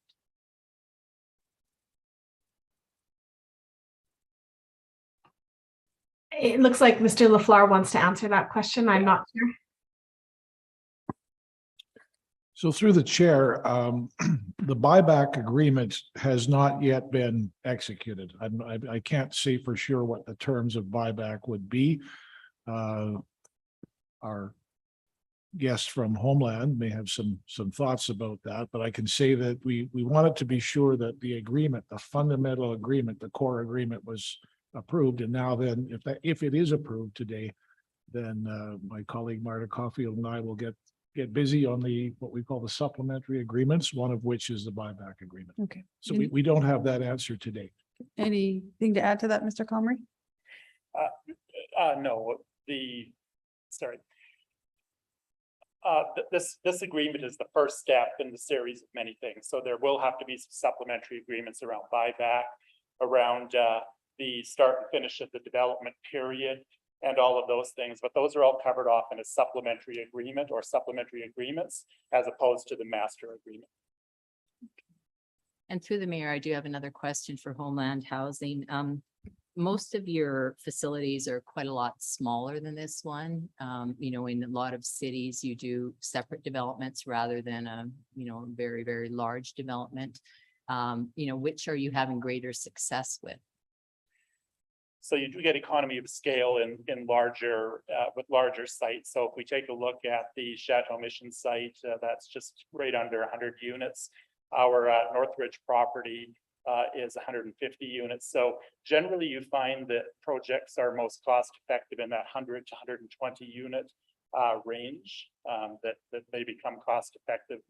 And and that can be then passed on as far as lower rents for clients.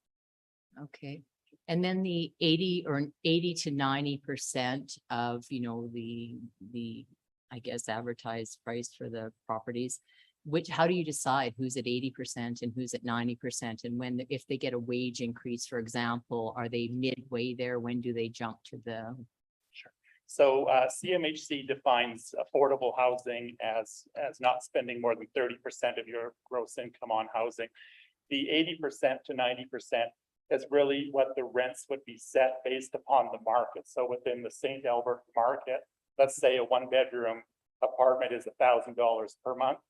At 80%, that rent would be $800, or at 90%, it would be $900. So it gives a sliding range for the to determine the rental amount. So it's not so much that this person gets 80%, that person gets 90. It's a sliding scale. Okay, but if a person was living there and they got a wage increase, for example, they could be pushed up to that 90%. No. So what happens there is the province has what they call a core income threshold. So if you're a renter for a 1-bedroom, your income is a certain amount. For a 2-bedroom, a certain amount, 3-bedroom, etc. So you have to stay below that core income in order to be eligible for affordable housing or near market housing. Okay, so if you got a wage increase, you would not be eligible to live there anymore, is what you're saying? No, as long as you are below that core income threshold, which I believe for a 1-bedroom is $43,000 a year. As long as you're under that threshold, you qualify for affordable housing, which would then be set at 80 to 90% of what the market rent is for that jurisdiction. Okay. Could I just interject something? Yeah, sure. That is the reason it's a mixed market housing model is because of the fact that when somebody starts earning more income than that is above the core need income threshold, then they could transition into market housing rents. And then that subsidy that was provided for their apartment would be just transition to another apartment within the development. So it would enable them to stay within the development over the long term, regardless of what income they were earning at that time. Okay, so their rent would be increased and someone else's would be lowered, is what you're saying? Someone else would qualify for the program. Okay, You and generally don't see that within, you don't see a lot of that within this housing model though, where individuals' incomes go up that significantly that they are required, or what government calls overhoused. You don't see probably 2% of the population, you see that happening too. Okay, and who decides on your applications on living there? Is it a board that decides who gets to live there? Or? No, the application is point needs scored. So for example, if you're experiencing homelessness, domestic abuse, housing insecurity, those types of things, you rate higher in your point scoring and qualify for housing sooner than perhaps someone where they have a secure living environment, etc. So it would be your board analyzing that then? No, it's done through administration. Okay. Okay, and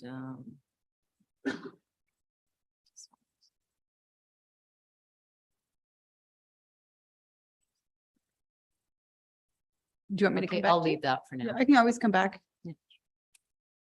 Counselor Killick. Thank you. I'll try and focus in on the contract. In looking at it, I couldn't see where contractually Homeland Housing was committed to the 130 unit number, but that was the unit number that we used during our pro forma financial calculations that came up with the tax. I'm asking the question because I really want to ensure that residents of St. Albert will know how many units are being built to support underserved housing. So I don't know if that's in the contract or Mr. LaFleur or who can answer that. I through the chair, I can answer that. No, that's not specified in the agreement, because here what you're doing is you're moving into the area of applying for a development permit. And it's basically a regulatory determination whether what's applied for fits within the parameters of what's allowed under the land use bylaw. So that's why it wasn't specific. And also, I think here again, I'm going to defer to Mr. Cormier. I believe there may be some specific provincial regulations around that as well. We didn't want the agreement to tread into areas where others have jurisdiction or discretion. Is that fair? Yeah, that's fair. So the performer for the project calls for 120 units and commercial space on the bottom. And the idea behind it is 55% of those units would be near market housing. The remainder would be market housing. Now, what happens is, as I mentioned, this is but the first step of probably 10 steps that we have to bring forward to realize this project. And one of the things that happens is that when you're applying for CMHC funding or the funding sources that Lori had up on her screen earlier, what happens is that if you are able to either receive forgivable loans or grant funding, you can actually build more affordable or near market housing units because you're not carrying that debt. Okay, so it is a bit fluid. Yeah, so we're targeting 120. That's good. I'm trying to clarify for the residents as to what we actually hope to see built there. The other question, and this might be either to legal side or Mr. Cormier. And by the way, thank you for sending me your financial report. I appreciate receiving that. With the 55%, that's a great target to, and obviously the other 45% at market, you make money on one end and it helps to support the other. Totally great concept. The question I have is, with the 55%, is it specified? It seems to be this broad range of 10 to 20%. Is it, my concern again is what can I guarantee the residents in terms of could we have one unit at the 20% discount and the other 99 units of the 55% at only 10%? Or have you had any success or any discussions to try and define that range as, of the 55%, 1/3 would be at 10%, 1/3 would be at 15, and 1/3 would be at 20, to really contractually, if you will, lock that kind of funding model and support model in for residents? So the short answer to that is yes, you can do that. You can say you want to have so many units that are designated at the 80% or lower market rent that might be for special populations. And then you could have rent structured, 85, 90% for others. The reason for the range between 80 and 90% is this is a 30-year agreement. And we have no way, as we can see today, we have rising interest rates, inflation, various other things that are happening in the economy. So you can't very well say, well, in perpetuity or for the term of the agreement, you can only charge 80% rent, because obviously your operating costs are going to increase. And there's a certain threshold or a maximum rent that you can only get from the market apartments. So the 80 to 90% provides that little bit of a buffer in case we also have to align. Also, We could contractually define that range. Absolutely. Well, I would caution against contractually doing it, but the operational objective is to try to offer those rents as closely as you can to the 80% mark. So if we look at our Northridge affordable housing project, that is at 83% of market. And it's been at 83% at market since we opened it in 2018. Okay, and is that at 55% of No, the that units? That project, we were able to get a grant from government. So that is 100% seniors affordable housing. Okay, perfect. Councillor Killick, if I could just interject right now, I think we're at such a preliminary design process, a stage of the design process right now. We don't have construction costs. We don't know what grants we will be receiving. So we can't tie something down when we don't know what the costs are now. We haven't even, the design hasn't been developed yet. So there's a lot of steps, as Raymond has indicated, before we can get to tie something down like that. Okay, yeah, I'm just trying to understand. I mean, we're trying to get council approval of the contract language that was presented to us. So I understand it's still early in the stage, but I really do trying to understand what we're committing to, or giving the CAO the opportunity to commit to.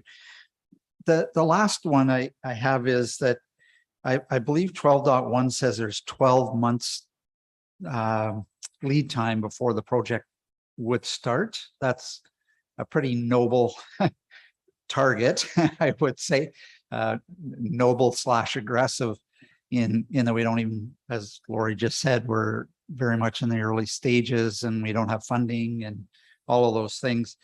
Is that that even realistic? Yes. Like, should we even be saying that to residents? So that timeline is not realistic. I think what we would be doing once the agreement is executed is having discussions with the city solicitor as far as amending that period of time to what is our current reality. So rising interest rates, inflation, the time to design, the development permit, building permit, and the construction period. Yeah. So you're probably looking more at 26 to 30 months by the time you put all that in order. And the reason I'm asking is I just really want to make sure we set realistic and reasonable expectations when we speak to our public, as we are right now and people, this will be covered in the Gazette, so people will watch it online. We have people in the gallery. So I just like to, I would rather, what do they say? Under promise and over deliver rather than setting a 12-month target. The last part is one of the things that concerns me probably the most is it says that a separate it says a financial report or the building would be part of a consolidated financial reporting.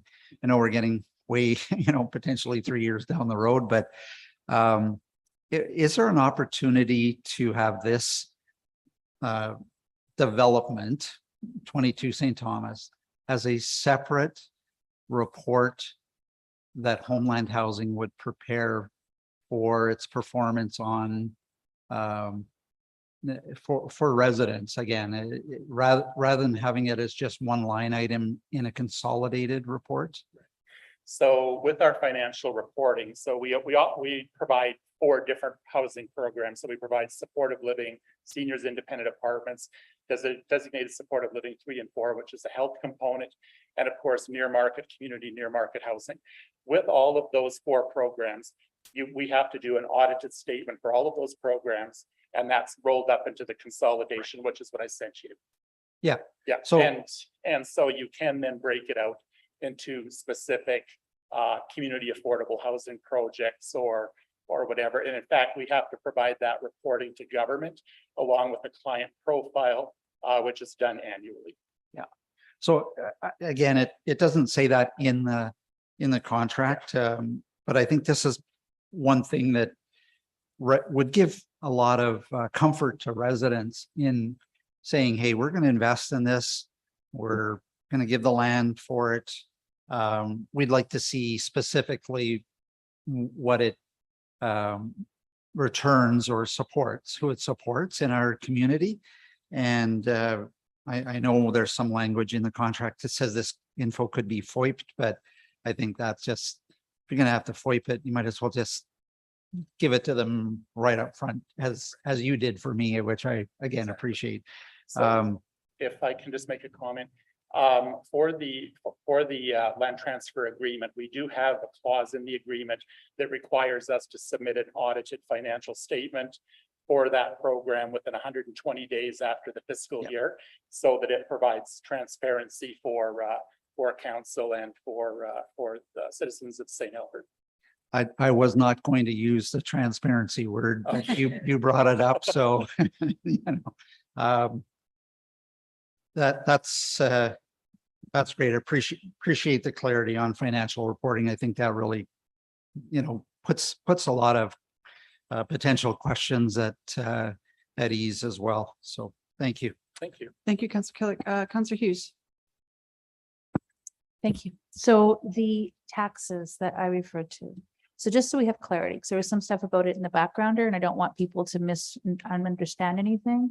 So my understanding is that in a couple of the communities where you had the seniors housing, there was a motion to waive the property taxes in those specific communities, correct? Yeah, that's correct. So there are those communities and other jurisdictions where they will either use copter within the Municipal Government Act or introduce a specific bylaw for that particular program. Raymond, you just want to explain what copter is? Oh. So copter is a section within the Municipal Government Act where councils have the discretion to provide property tax exemption for nonprofit groups, for service clubs, religious organizations, etc. So basically anything where they are a benevolent, where they're providing a benevolent service, council has that discretion to implement copter. The challenge with copter is you have to come back to council every year to present your case as to why it would be renewed for the following year. So with this project, there's no intention to come forward and ask for the waiver of property taxes, is there? So with this project, when we submitted the pro forma to city solicitor, we made the assumption that we would be paying property tax on all 120 of the units plus the commercial element. Perfect. Thank you. Just for clarity. The other question, I have to read my writing. Okay. Just to clarify, I realize that we're just in contract, but just the parking. Are we going to be doing like 50% of regular parking, or do you have an idea of how much parking we're going to be managing compared? We have 120 sites. So how much parking are we planning to provide? It's underground parking, correct? Right. So I think, first of all, we have to look at the land use bylaw within the downtown core because there are parking requirements. So that is number one. Number two, what we have found with other community affordable projects is that, for example, the project that we did in Mornville, which is 40 units of affordable housing, we ended up, I think, providing 28 parking stalls because the vast majority of people, of course, don't drive. But in this particular case, we would have to work that out as part of the development permit process. Okay, because I think that one of the concerns people have is that there wouldn't be enough parking and then it would spill over onto the streets and then, sorry, 1 second. I don't know what happened to my voice. It spills over and then it takes up the other parking stalls, kind of like a de facto, but your intention is not to create that type of a situation, correct? No, our intention is to be good neighbors. Okay. And secondly, that, to provide parking that's adequate so that we're not creating a problem for any of the 3 neighboring condos to the south and, or of course, any other downtown business. Okay, I might ask admin just as a heads up, wherever you are, Lori, I'm not sure I ask you later or now, but I just love to know where we are with that, just so that it alleviates some concerns. Well, when it gets to the development permit process, a parking management plan will be reviewed by the city's development officer before the development permit is approved. And it's required to accommodate parking and compliance with the land use bylaw in the same manner as any other residential and commercial development downtown. So would it be 1 per unit then? I'm thinking on average, because I don't remember what it is. I think it changed. It's based on it's based on unit size, whether it's a 1-bedroom or 2-bedroom units or 3. Usually it's one stall, I think, for a 1-bedroom and 2 for a 2+ bedroom. But no, don't quote me on that. I'd have to find that out. Yeah. But yeah, it has to comply with the requirements of land use bylaw. I'm looking at Christina and I think that she might have an answer to my question. I don't know if I've got a much better answer than anyone else has provided, but I know that there are some provisions within the parking study to accommodate different types of uses. We do enable that through commercial development as well, where you can do shared spaces. And so there might be some sharing of, because this is not only a mixed market, but a mixed use building. So there may be some opportunities to share some of the parking for the commercial space with the residential space as well. But the intent will be, from administration's perspective, is to ensure that the building has adequate parking for its needs. Okay, because I look at where the Amacon is and there's actually a lot of parking issues there already just with the commercial use. So I'm concerned that we're going to duplicate that same standards and create a parking problem, but we've learned, I'm hoping, right? Because there's a huge new park over there. I'll just say, that's not the intent of this. And we do recognize that this is a high profile project with many eyes on it. So we want to make sure we got it right. Great, thank you. Thank you, Councillor Bermansky.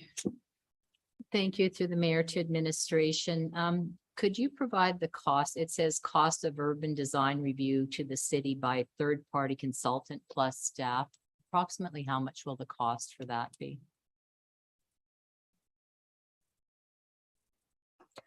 I'll try answer that.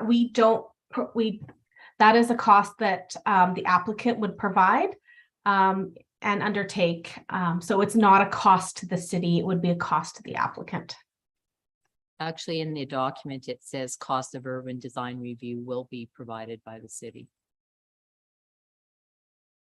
What section is that? I'll have to find it.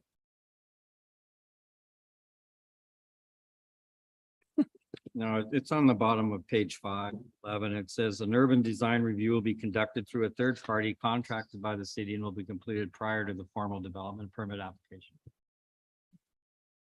Yeah, through our fees, we have the ability to charge back any of these costs. That's generally what happens when we deal with development. So it would be something that Homeland would have to cover as part of the application. That's what we would do. We did for the Riverside Landing project and Amacon and any of the other higher density projects. Okay, I'm just concerned that should be in the document then.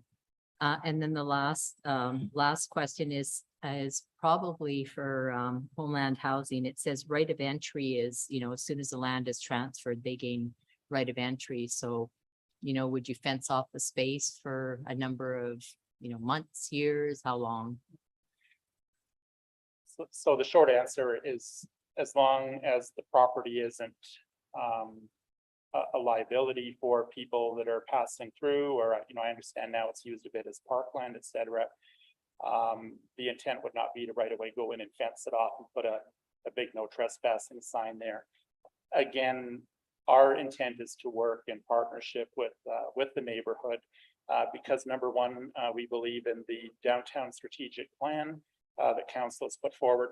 But moreover, the city of St. Albert is seriously lacking near market or affordable housing. And if you take a look at your city of St. Albert strategic plan for affordable housing that was brought in, I think probably back in 2008-9, the reality is, during that time, less than 500 units of affordable housing have been built. So I think this is a great boost for the downtown area.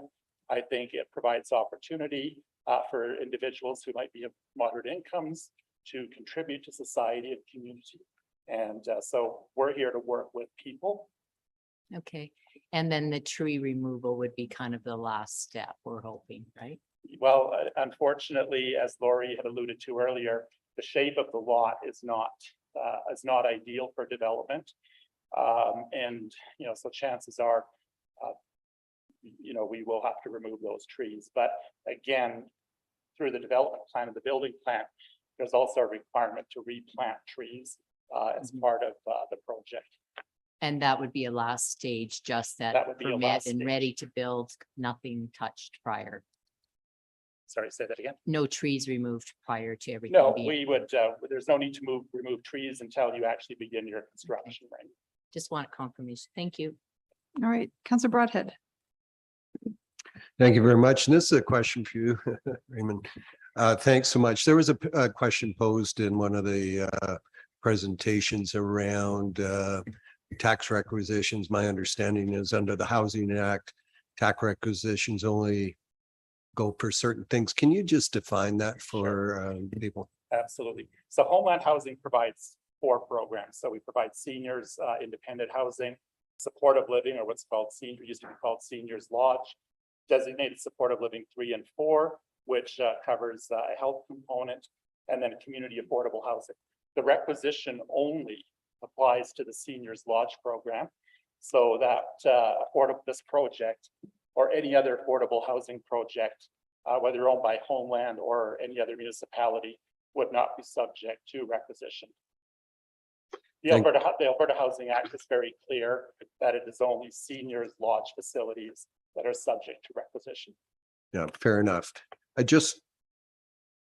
How many units is managed by Homeland Housing, all told?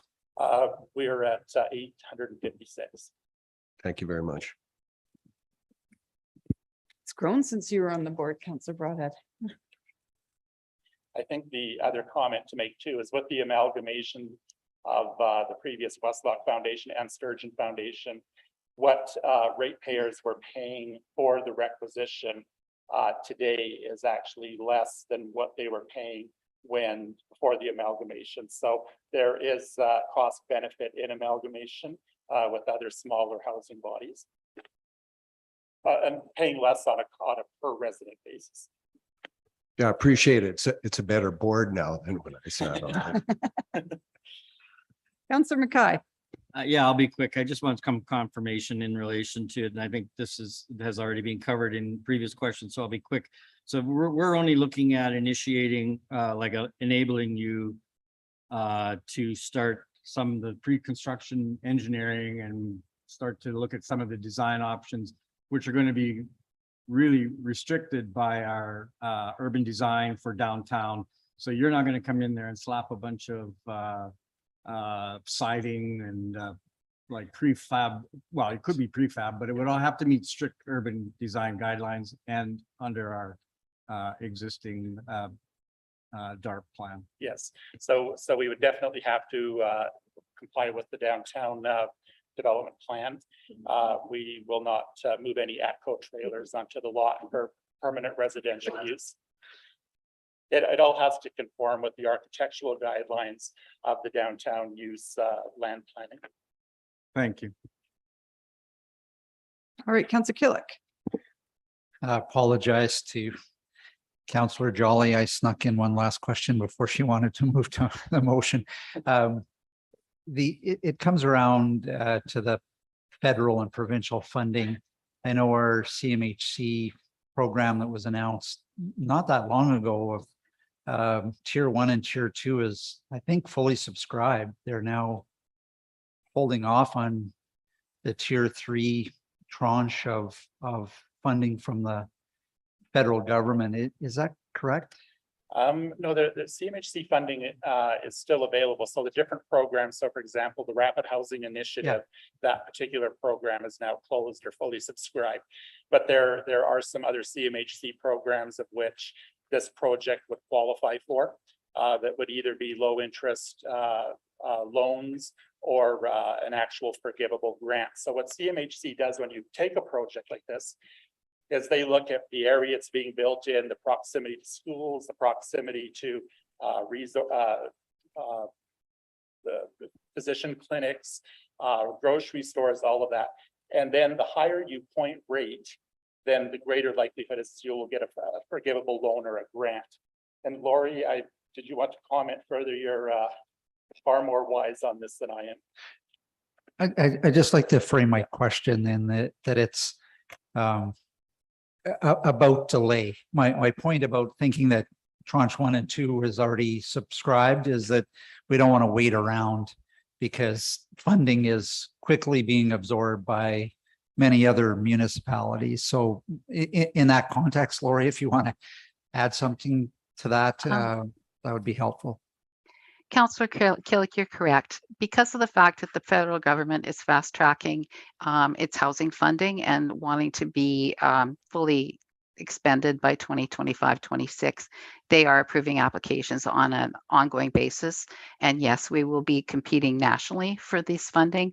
So time is of the essence because, you know, when you get towards the end of their funding, I guess, period, they're going to want to have that funding expended. There may not be much money left. Okay, thank you. And we have been working with CMHC and the province behind the scenes as far as looking at securing funding.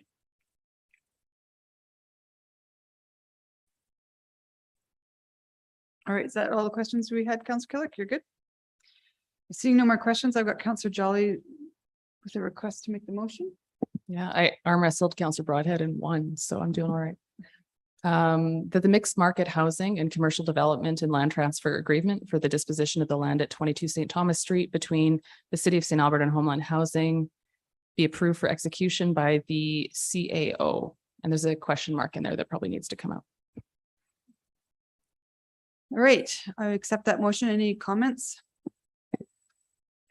You know, I'm glad that we talked about the excitement of higher levels of government of funding this kind of project and how quickly that's happening.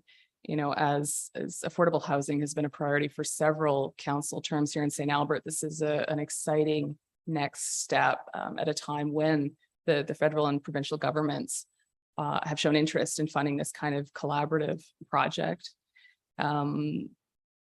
I want to give special thanks to Lori and Raymond and our legal teams who've been so key in making this next step towards supporting this project that is really a key, that's integral to our strategic plan, that's integral to our values.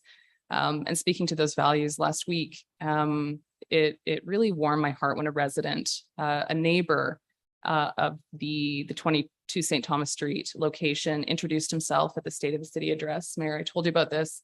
And he enthusiastically gave his support for this project. And I've heard similar comments repeatedly from a wide range of residents who live both downtown and throughout St. Albert, who are really delighted that we're taking these next steps forward. And lastly, I want to thank former Councillor Watkins isn't here.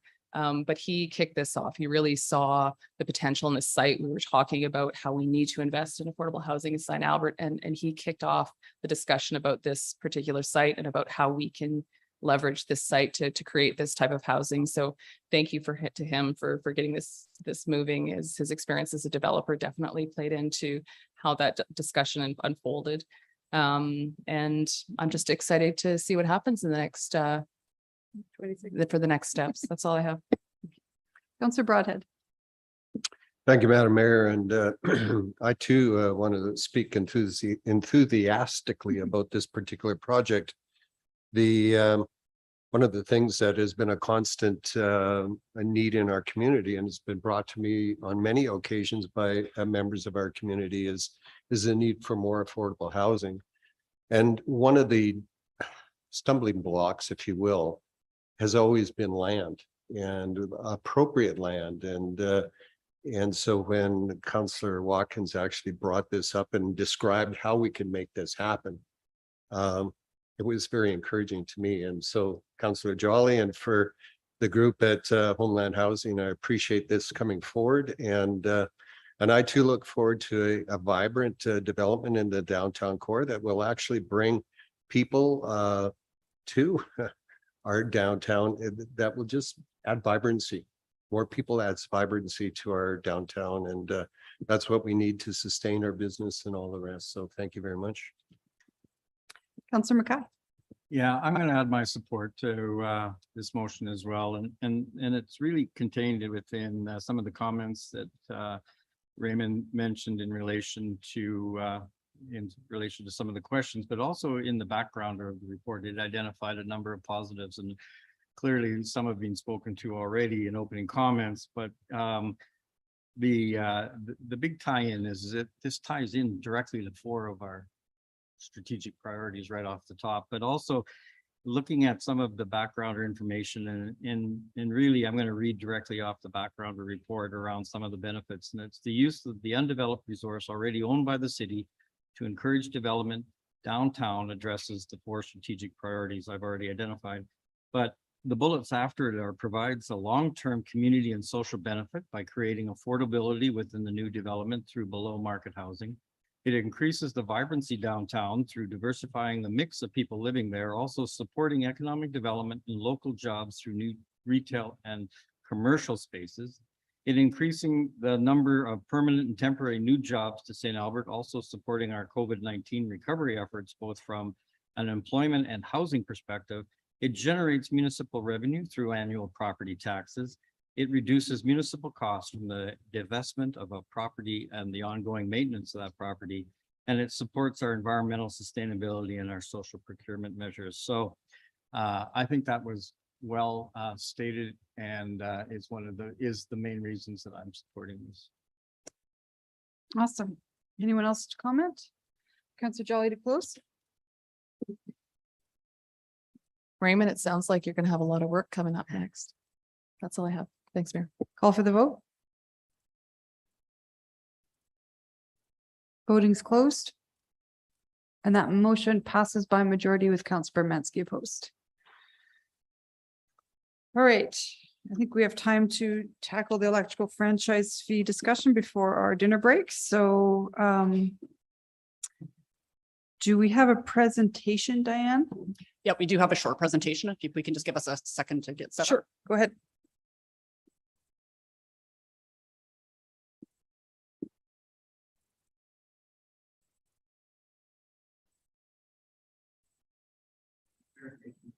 Your interrogation right there. Spotlight is great. No, Madam Mayor, you have your interrogation light on the other side. There we go. What light? Where? You turn it off? Where was it? I kept on looking for the train coming at the tunnel. No idea what you guys are talking about. Sorry.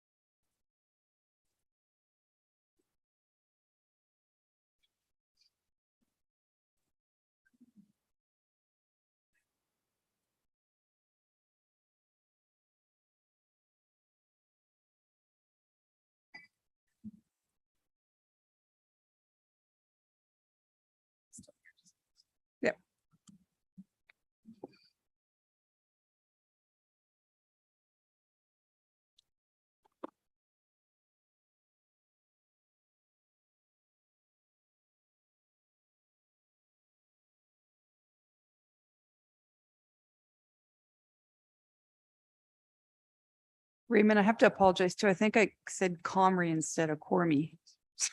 Flip the R and the M. I'm sure.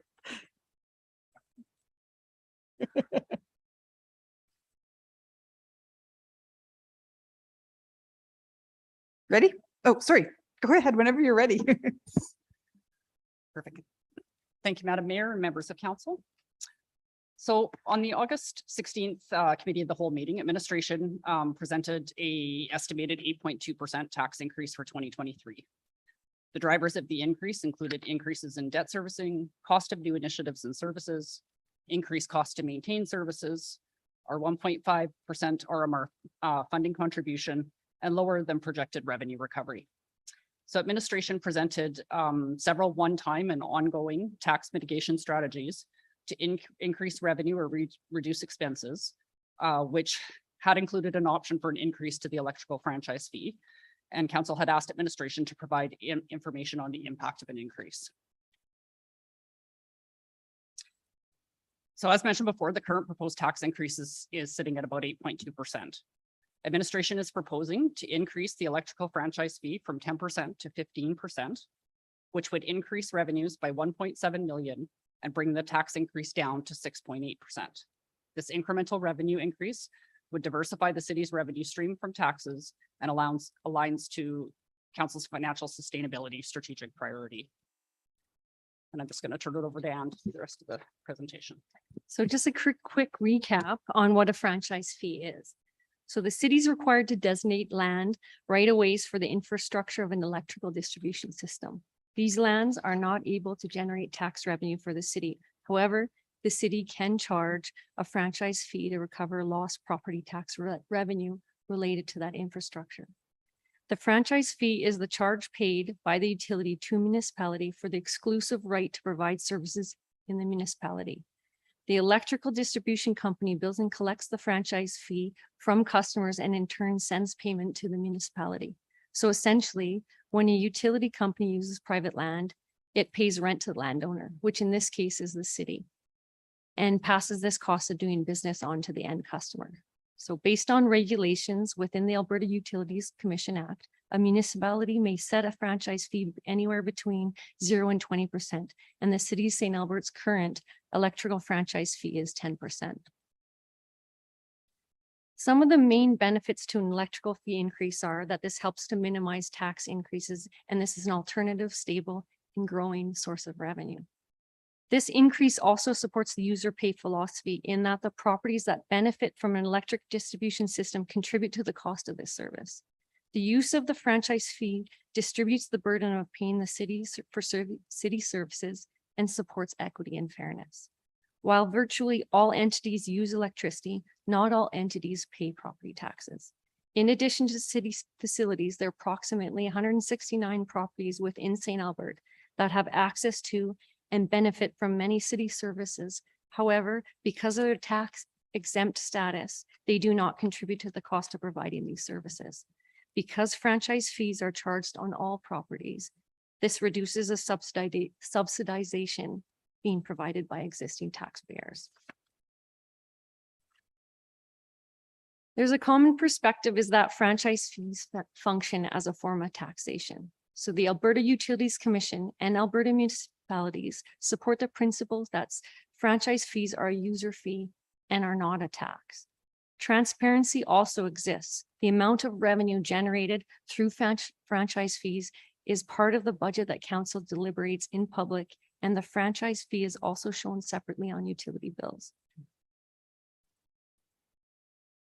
In determining the impact, the revenue to the residents and businesses, the revenue generated from franchise fees are applied to reduce, offset the municipal tax levy.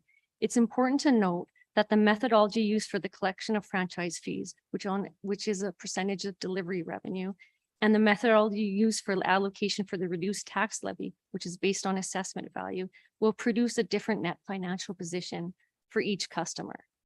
So for the property owners are typically residential with average electricity consumption and average assessed property values, they will see a net decrease in combined costs. The average cost savings are approximately $11 a year. On the non-residential side, it's really dependent on the type, the use of property, and consumption in alongside the assessed value. So the customers with higher electricity consumption may see an increase in their overall costs. It is really difficult to provide averages given the vast range of property valuation and electricity consumption, given the vast range on both the property valuation and electricity consumption on these non-residential properties. And tax exempt properties will see an increase in costs as there is no property tax offset available for these groups. There have been concerns raised that the impact of a franchise fee for non-residential properties would hinder economic development efforts. But it's more likely that a decision criteria to locate or maintain a business within St. Albert would not be solely based on franchise fee rate. Business licensing, taxes, location, utilities, franchise fees, servicing costs, access to labor and transportation routes, etc., when assessed all collectively, will do more to drive business investments within the community than focusing on a single fee, especially given that businesses will also receive property tax relief. So overall, based on the data of the smaller municipalities, as you can see on the screen, within the greater Edmonton capital region, the average franchise fee is 14%, and 5 municipalities within the capital region have elected to levy the maximum electoral franchise fee of 20%. This latter group includes Spruce Grove, Stony Plain, Kalmar, Morinville, and Thorsby. Based on the data of the mid-sized municipalities, the range of fees go from 10 to 20%. The reason why Medicine Hat does not have a rate on this slide is that they do not have one fixed rate, as they have both variable and fixed rates, which are then even further broken down by customer type.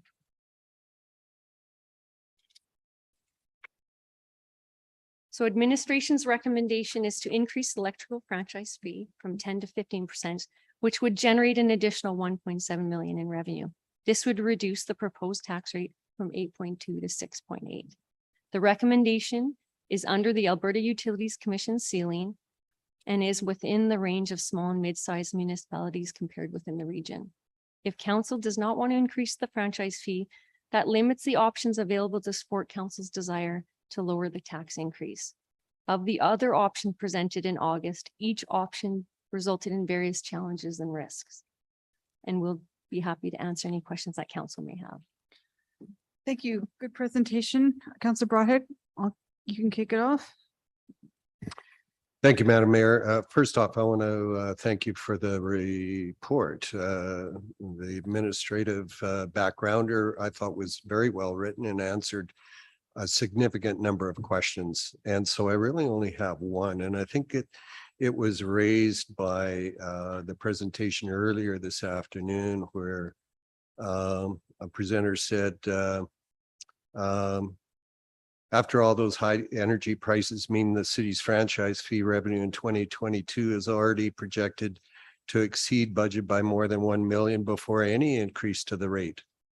Analysts predicts that these costs will continue to climb, and bear in mind that our members are witnessing in their businesses, homeowners every month, the utility bills. And yet that sort of is, doesn't kind of fly with how you say that the electrical franchise fee is calculated, which says St. Albert's franchise fee is calculated as percentage of delivery revenue transmission plus distribution charges.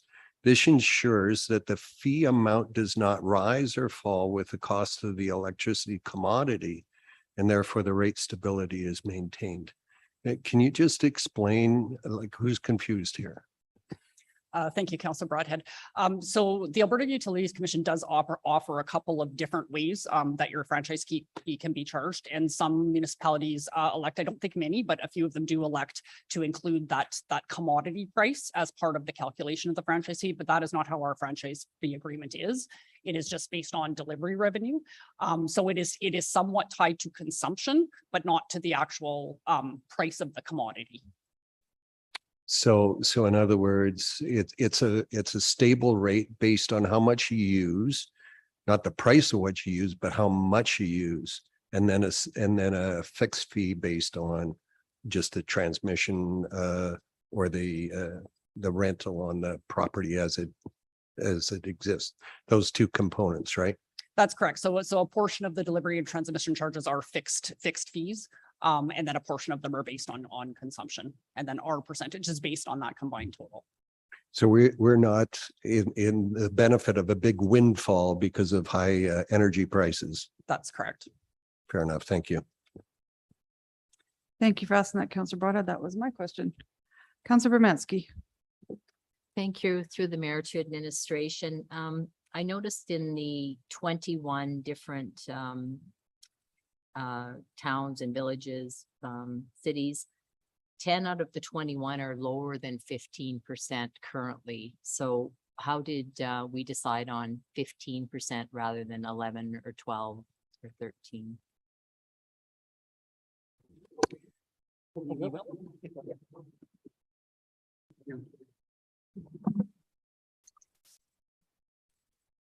Through to council, there was a number of parameters and recommendations that we took when we were assessing whether to use the 15%. And we used the methodology consistent with the review of the other fees that we have set.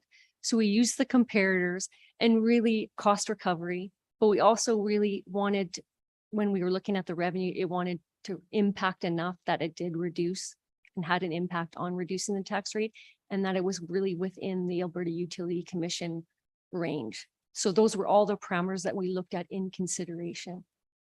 So really, when we looked at the average, that was part of it, but we also needed it to have an impact on the recovery of and impact the tax rate too. Okay, and it's mentioned that it's not just a revenue source, but a stable and growing source of revenue. Does that mean like once we're at the 15, now we might creep up to 16, 17, 18, 19 next year or the year following? Thank you, Councilor Bermansky. No, that would not be the intent, although that's obviously something council can consider in the future, but it's just growing in the fact that the city is growing, right? So every time you get new residences or new businesses, there's new electricity usage. And those new businesses and residents will also pay the franchise fee. So it grows as the city grows. Okay, and just to clarify to the public, the 1.4 decrease in taxes is actually eliminating a 1.4 increase. It's not decreasing taxes as they exist, correct? That's correct. So it's reducing the increase. Okay. And that's all the questions I have. Thank you. Councillor Killick. Thank you. Using the 14 or 15% average in the region, that's based on current, I assume, or do you know if other councils could be having meetings right now thinking about raising their franchise fees? Yeah, that was based on the current data. So we're not familiar with if other councils are looking to increase it at this time. Yeah. So we're going to be competitive in the region, snapshot in time, but that could change at any minute as other municipalities look at increases as well. The other question is, do we have by policy, council policy, franchise fees are used to offset taxes? Is that correct? Yep, that is correct. Do other municipalities have that language? Do you know? I actually don't know that offhand, but we could get that information. I guess would be interesting to know, but it's most relevant for our residents to know that this is not a collection of money that's going to go into, for example, general revenues or something. This is going directly applied to offset taxes. That is general revenues. Yeah. Yeah. But Well, you're right. It's sure. not going into a piece of art or something. Yeah. That's It's right. going into Offsetting taxes by council policy. So, I've heard concerns about double dipping and, we're going to raise this and then we're going to raise something else. But this is clearly defined in our council policy. And it's a good comment too about what other cities do. So obviously this week, I'm going to be with the mid-sized mayors tomorrow and then a bunch of others all week. I might ask a few about if they're considering raising and then if it's in policy that's similar to ours. I could find that out. Yeah. Yeah. And this is not something new for, you mentioned 172 entities are tax exempt, but they currently pay the 10% franchise free. So this is not going to be a surprise right out of the blue for them. No, that is correct. It's not going to be a surprise. They are paying that 10% currently. Okay. And the last question is franchise fee is clearly stated on people's, all residents, businesses, power bill. It's not, again, hidden in there for, I'm going to use the T word here, transparency. No, you are correct. It's clearly outlined on the bill as a separate line item, and that's identified. Okay. Okay. And Thank the you. only thing I'll add to that is that depending on who your energy retailer is, sometimes the name of the fee is a little bit different. So sometimes it's called a local access fee or a municipal consent access fee. So Yeah. there's a couple different names, but it is definitely a separate line item on the bill. Oh, okay. Thank you. Councillor Hughes. Thanks. I'm just going to talk to you about the appendix C that you have here on page, I think it's 92. There we go. So when we talk about it's going to save people on their taxes, are we basing it on the low, mid, or high use? That is actually based on the actual average assessed value. So we base it on a $450,000 home and on average electricity usage, which is specific to St. Albert. We got the data from Fortis so that we could look at our residential usage, and that is the actual average. So we based it on that. So is the actual average low, mid, or high use? I would say it's average. Look, they took the average. But where is it closest to? I don't know. It's close to 450, 640, or 1200. Like how much? I don't know what the average consumption Oh, is in sorry. St. Albert.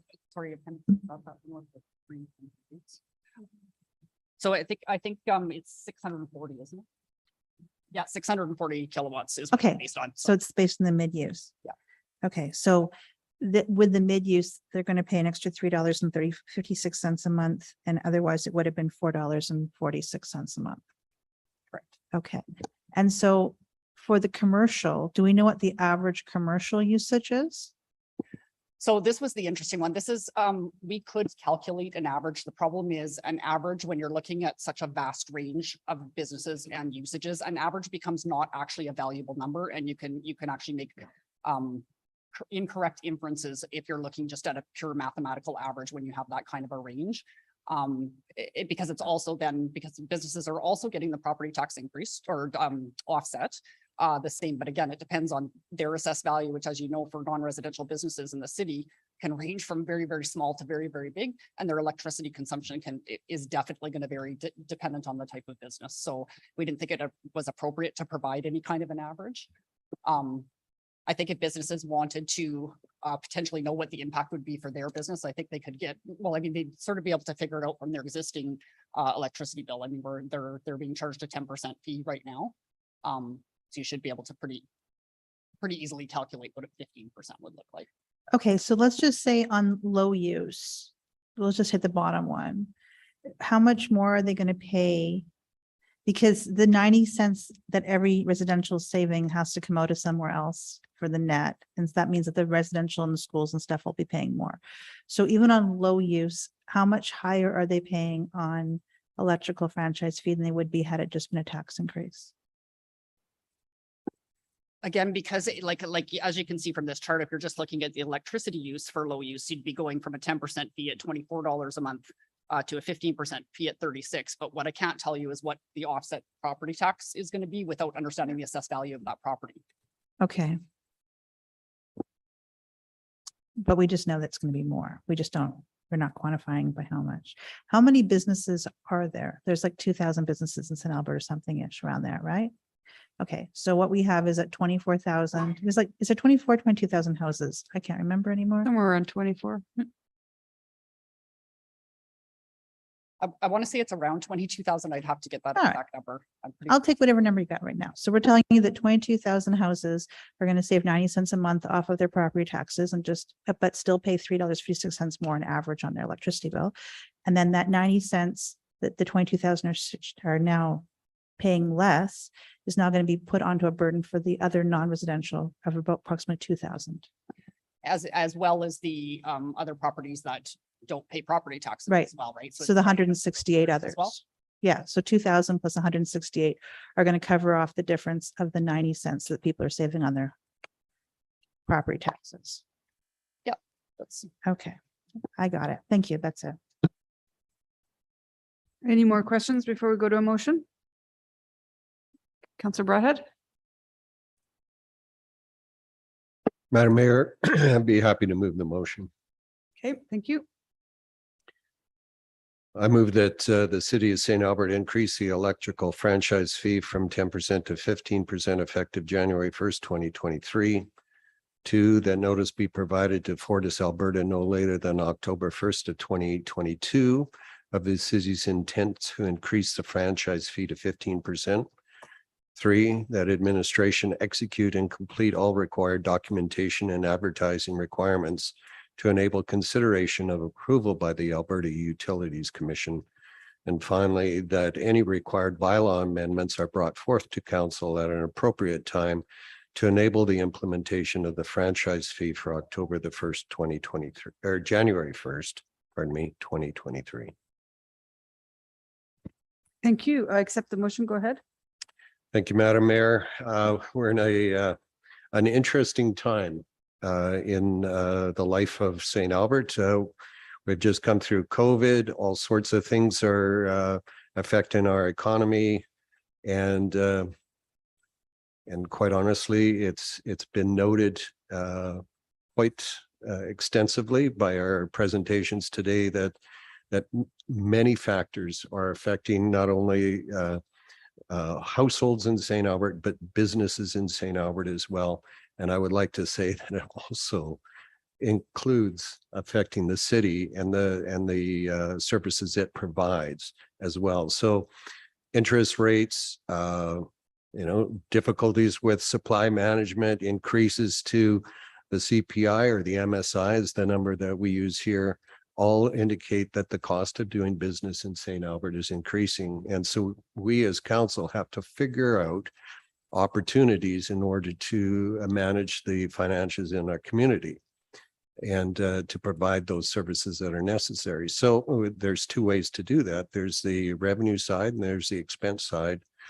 And we are going to be working hard on the expense side as well, but we also need to deal with the revenue side. And electrical franchise fees is one way that we can require all electrical users within our community to contribute to the cost of providing the city services. As it stands, there's 100 and whatever the number was, 170 properties in our community that don't contribute through property taxes to the running of the city. But by imposing this franchise fee, those 170 do contribute to the cost of the city. And that just is, to me, it's an equity thing. And so to that end, that's why I like the franchise fee. Now, there's no doubt. I mean, even though the Utilities Commission has decided that this is a user fee, and in a sense it is, because we can impact our monthly cost by how much we use. It's a little bit of potato type thing. It's still about raising fees to support our community. But I would like to suggest that in the overall, the use of this particular mechanism to raise revenue for the city is the most equitable for everybody. And that's why I support this motion. Thank you, Councillor Brad. Councillor Hughes. Thank you. The problem is that at the end of the day, we're still at an 8.2% tax increase. We're just going to defer a little bit over to your power bill. You can call it whatever you want. That's what's happening. We haven't actually reduced the amount being collected. You're saying 90 cents less a month for residents. Significantly more is now going to be placing the burden on the businesses and non-residential. And for some reason, I don't know why, we seem to have really not enough empathy for the people who are trying to run a business. It's not easy trying to run a business. Everybody wants a pound out of you, and nobody seems to understand that you're trying to make ends meet, and you're trying to also provide for your family. And so it's always interpreted from people that it's like, oh, it must be this greedy business and they should just have it. They should just have this extra money to pay for it because we're going to offset our rates by 90 cents a month. And in that, we're going to increase the businesses' rates by $10 or $9 more per month. It's like $100 more a year penalty, even if it's a low consumer. And so I just find it troubling that we're using this as a solution because we're not solving anything. We're just dividing up the pie, but it's still in the same shell. It's still the same amount coming out of people's wallets. And to say that we were making this fairer because taking 90 cents off of the residents and ignoring the impact that we're having to the businesses, ignoring the impact that we're having to the schools. The schools don't have a budget for this. They don't just automatically get more money. So we're basically just decreasing the quality of the education for the people who go to school. Because now they have the same amount of budget and now we're going to take more for their power and they have no option but to turn the lights on. They don't have an option to turn them off and teach the kids in the dark. So as a result of just being able to keep the lights on, they'll have less money for optional things like programming or anything else that they want to do. We're going to do this to say that we can reduce the taxes from 8.2 to 6.8. But in reality, virtually the same amounts coming out of our residents' pockets. We really have not changed the amount. And to say that we're not collecting at property taxes, but we're collecting at utilities instead, they're going to be just as poor as when we started this discussion. So unfortunately, this isn't really a solution. It just makes it sound better. So that way we can do sound bites that say 6.8 and ignore the electrical franchise fee increase. But what we really need to do is say, how are we going to reduce these taxes? And one of the challenges we have is that residents don't understand that it's a lot of this is coming because we put on a lot of debt, not because we didn't need it, but because we did. We have a lot of debt that's now coming to fruition. The fire hall, the Ray Gibbon Drive, like there's all these things that now we are paying and the bill is coming in. And as a result, it's bumped it up. In addition, we have the 1.5% going to increase capital, and we are not decreasing that at this point in spite of the current economic situation. And so all of that's accumulated and also the cost of increasing of doing everything has gone up. So we're now facing that. And that's why we're looking at this type of tax increase. It's not fun, but that's what we're looking at for tax increase. But this isn't a solution to actually say we're offloading anything. All we've done is put a bigger burden on a select number of community of people and reduce the burden on residents minimally. And I'm really not sure if any resident's going to say that the 90 cents a month is what's the problem. I don't think that's where it's going to be a tipping point. I think the problem is going to be a cumulative of increasing this. And we have to also recognize as we move forward that next year is going to be high. We're looking at 7+ next year. We're looking at probably well over 5+ God knows what within 2 years from now. And we're looking at a cumulative tax increase of over 23% between one election to the next. And we can say that we're reducing it by 1 point whatever, just so that we can say that we are doing it on an electrical franchise fee. But it's not actually reducing the taxes unless the amount that the city's putting into the general coffers is going down and the demand that's going to residents is actually going down. And that unfortunately is not what's happening. So it would be lovely to, I'm not going to pretend that it's something it's not. In the end, our residents are still going to be looking at an 8.2% tax increase. And perhaps what they'll be looking at, because the electrical franchise fee will be offloading it, is an effective 8.18. But it will not be an effective tax decrease for any of our residents. But it does somehow make us look like we're doing something when all we're really doing is collecting from 2 different paychecks or 2 different bills.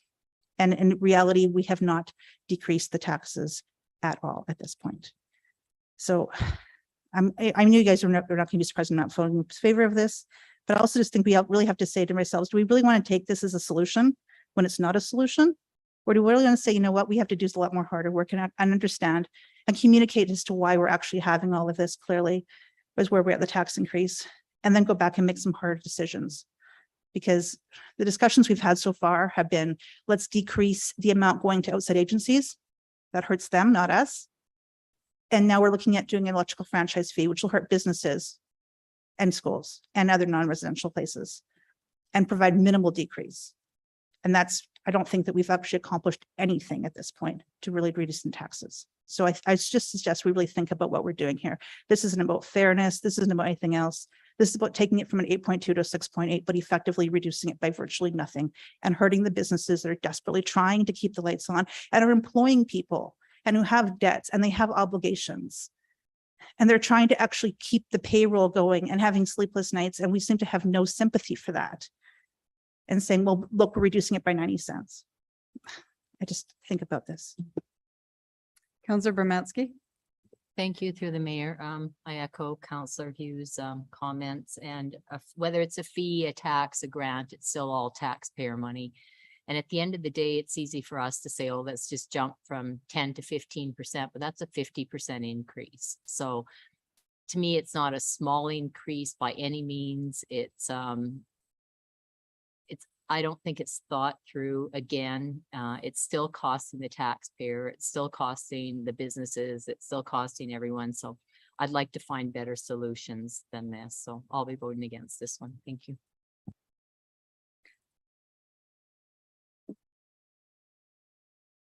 Councillor Broadhead to close. Thank you, Madam Mayor. Well, the option is to raise property taxes. That's the option. So there you go. You can use what's levers are available to us, or you can say, nah, that lever's no good. We'll just put it back on the property taxes. So in any case, I think this is worth it. Thank you, Madam Mayor. Call for the vote. Voting's closed. That motion passes by majority with Councillor Romansky, and Councillor Hughes opposed. It is 10 to 5. I feel like dinner is not here. So I'm going to keep reading consent agenda until it arrives. So, sorry. Mouse. On the consent agenda was 9.3. The motion read that the report dated September 19th, 2022, entitled Council Policy CPNE 03 Development Security Review be received as information. And there's just a note there, not part of the motion. Then we also had a first reading of the master rate bylaw and fees. I will not read that in. Sorry, that the proposed adjustments to fees, rates, and changes shown in the attachments entitled fees contained in bylaw and fees contained in council policy CFS 16 municipal fees and charges to attach to the September 19th agenda report entitled the same be received as information. And then we also have a first reading because it's a bylaw. No emergent items on our agenda. Still no supper. So we're going to updates. So cheat. Why don't we start with you, Councillor Hughes? All of my meetings were canceled. It's really fast. Even the waste one, Even, sorry? even the waste minimization, even Okay. that was canceled. So You don't sit on seniors, so do you? I was, and it was canceled as well. Okay, all right. Yeah. Councillor Mackay. Thank you, Madam Mayor. I had, I have a policing committee meeting upcoming next Tuesday. However, there was a RCMP open house. It was where Inspector Comniac and I forgot the constable's name, who also provided some information in relation to some initiatives. But they had sought feedback prior to the meeting and only received 2 questions, and they were related to the Alberta Provincial Policing Service proposal. And they basically responded to those 2 questions, but they really didn't, I mean, the format probably needs to be a little amended somewhat. I don't know what the exact numbers were, but when I was looking at it, it was quite poorly attended. And I think that there'll be some discussion about that at the upcoming policing committee. Last week, we had our first meeting since coming back for fall for the Alberta Capital Region Wastewater Commission, and it really was just around normal business, nothing new arising from that. All right, thank you. Councillor Killick. Nothing to report past because the meetings are coming up Okay, later in the month here. sure. And I'll go over to this side. Councillor Jolly. Yeah, I had our Homeland Housing meeting. We approved the land transfer agreement between the organization and City of St. Albert. And then Youth Advisory Committee. So that was the first meeting with our 5 new members, and just absolutely fantastic group. It was mostly introductions, and we went over kind of our priorities for the year. And then I went through some of our upcoming decisions. So they were just had really great questions about franchise fees and I was surprised at that one, but just really good discussion. No motions coming out of that. And we had a great time at the youth committee with the donuts and the, yeah, it was a real pleasure to sit in on that and say thank you to them for their work. Councillor Broadhead. Thank you, Madam Mayor. Two things really to report. One is the work of the Edmonton Metropolitan Transit Services Commission over the last month was extensive. Met with the board twice, actually, and then made a presentation to Edmonton City Council, to the area executive committee, and that was an interesting experience. They had some interesting questions. Nonetheless, it has been submitted to their budget presentation coming this fall with a 10-3 vote, which was encouraging to the commission. The second thing that I want to report on is the activities of the Edmonton Salutes Committee, which is a committee in support of the military within the region. We have the honor of hosting the crew members of the HMCS Edmonton. And I actually had the opportunity to do a day sail on the HMCS Edmonton here a number of years ago. The crew is coming to Edmonton to be exposed, I guess, to the region and to the committee and to the work that is being done in our region in support of the military. And so next week I'll be having a couple of meetings with them as well. So that's basically what I've been involved in over the last month. Thank you. Oh, and I should just mention that we did have a meeting with Minister McIver. And it was an interesting discussion, quite honestly, to hear him just expand on his thoughts on the issues facing St. Albert. So, and then I, in closing, Madam Mayor, I'd like to congratulate you publicly on your State of the City address. I thought it was brilliant. Thank you. Brilliant. Thank you. Councillor Bermansky. Thank you, Madam Mayor. My committees are all starting up again tomorrow and this week, so we'll have lots of updates next time. Okay, perfect. Thank you. All right. Keep looking over there. Okay, council motions. So I guess if you want to go ahead, Councillor Killick with 13.1, which is the decommissioning or convert to pay per use for the EV charger at the business center. I'll get you to read the motion. Before I accept it, I'll open it up for questions.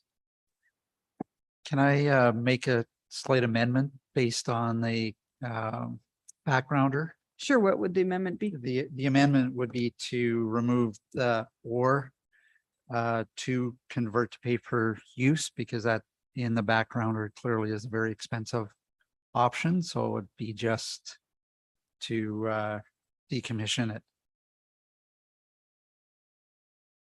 Okay, so you just, you want the motion to read that council direct administration to decommission the Sun Country EV charger that's currently located. Right. Okay. Again, based on the backgrounder that it would be very. Read it in just for ledge so they know exactly what it's going to say, and then we'll go open it up for questions. Mayor Heron, could I just add that if we're going to make the motion to decommission, that we need to add a funding source, because there's a cost associated with that.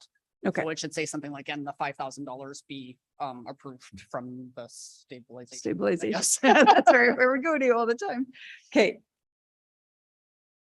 But part of the motion, and Councilor McKay just mentioned that, can't we just flip the breaker for? That's a question we're going to ask. Yeah. And that's a question. So that's why I wanted to stay away from adding the extra dollars. But anyway, I'll just read it as is.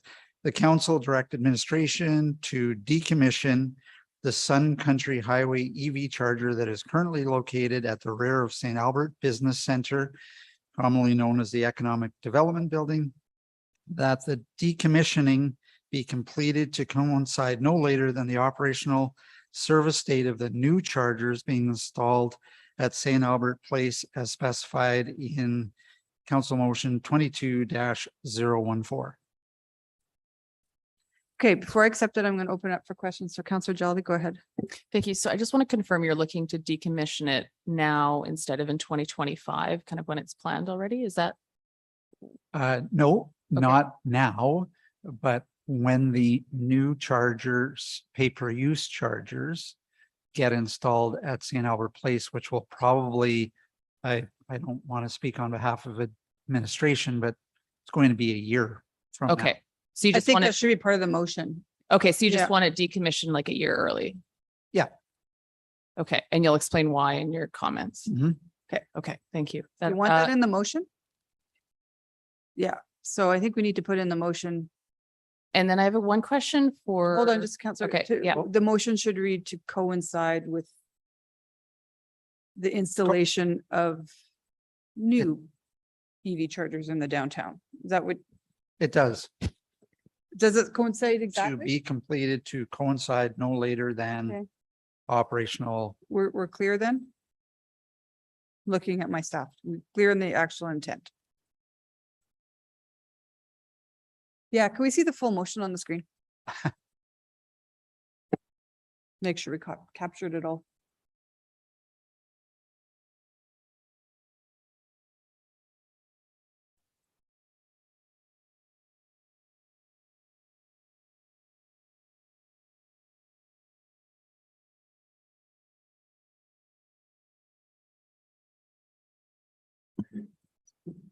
It's a minor point, but the no later than means that it will be complete by the time it goes operational, which I think is what your intent is. But if you could, even if you just take out the no later than, then we could synchronize the two. To Sure, to coincide with, to as opposed to doing coincide it with. ahead of time. It's a minor Yeah. point, but it gives us Yeah, a little bit of. to coincide with. Yep, I'd accept that, sure. That's the intent.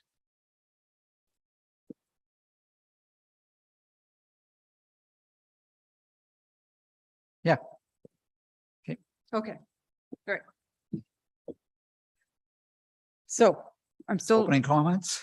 no, we're not, I haven't even accepted the motion yet because I think there was still another question from Councillor Jolly. Go ahead. Yeah, I'm just wondering if anyone's had conversations with the donor. Do they know that we're having this discussion? Alberco? Yes, I believe there has been some discussions with them. I know one of the things that I was just shared because Ryan and Megan actually aren't here, but that they actually want the charger back if we're not going to use it. Okay. Yeah, and just for everyone's knowledge, Alberco donated this one. And they also have another one that they offer for free for residents. So they're very altruistic, I guess, in their approach to EV acceleration. So it's, that one's over in Real, not very good stuff around it, but it does work. Is that all you had for questions, Councillor Jelly? Okay. Councillor Mackay. So I guess I just got a question, and wasn't it really included in the backgrounder as to why the cost of decommissioning it would be $5,000? I'm just kind of curious as to why we just couldn't pull the breaker in the Economic Development Office. Your worship, and to members of council, I can speak to, I guess, the second part of your question, because I don't have the breakdown of why it was $5,000 and the math behind that. But I can say that when you have the infrastructure there, people are going to want to use it. And when they plug in, they're going to be very upset when there's no power discharge from it. We've had that issue at the new fire hall, for example, when we've had some breaker issues there and it wasn't working, but it is now. So that's the biggest issue. We can put large signups around it and things like that to say not working, blah, blah, but then we're always going to be getting people asking us, when's it going to be fixed? When are you going to be doing this? How come it's not working? How come this is happening? So the best bet is just to decommission and then return the infrastructure to the grantor. Yeah, I'm just, fair enough. I understand that. I'm kind of surprised by the cost of $5,000. I mean, theoretically, you can just disconnect the actual plug and then put a hood cover over it to say it's not working anymore. But I'm just kind of confused as to why and I realize you don't have the breakdown. I was just asking the question. But if I could, the $5,000 does involve the complete removal of the hardware and the infrastructure, right? Because that's the upper end cost to disconnect it from the rental property, take it away. I should have continued with my apprenticeship in Electrical, I yeah. think that probably would have been the better way to do it. But anyways, okay, that was just my comments, question. Councillor Bermaski, question. Thank you through the mayor to administration. Would it be a possibility to just leave it as is for emergency use only? I think you might need to clarify emergency use. Well, I mean, if someone is downtown and the chargers are being used and they're stranded or, you know, just it was donated. So I mean, it would be a good citizen thing to leave it there, that if they're stranded, they can use it for a short period of time or just advertise a simple sign for emergency use only. Or if you don't have your credit card with you or, you know, I mean, many things could happen. I think you would have to, first of all, you don't have to use a credit card to use it. So, but I think if you're gonna use it for emergency use, and please correct me if I'm wrong, you'd have to enforce that. If you had a sign that says for emergency use only, how would you ever know that that car needed it and how long they've been sitting there? Yeah, I've always thought there should be a 2-hour parking sign there because people do sit there all day with it, but I'm yeah, just thinking yeah. rather than paying $5,000 to decommission it, right? Doesn't make sense. Is that, So your worship, yes, you could put a sign up, but again, we wouldn't have the means to actually enforce emergency use only by anything else. Certainly leaving it there till it reaches the end of its useful life cycle is another option. We could put up, I guess, conceivably a sign that said, don't stay here more than 2 hours, which might achieve the same aim. But our recommendation would be if rather than do that, we would just leave it alone and let it run its useful life cycle and people can use it. okay. I see no more questions, so I will accept your motion, your slightly amended one, but accept it as is and let you start with your opening comments. So thank you, everyone. My thought around this is we don't have any contract. Apparently, there's no paperwork on it. There's verbal agreement that we installed this and Albacore provided it for free, but my understanding, there's no contract, no contractual commitment to continue to provide it.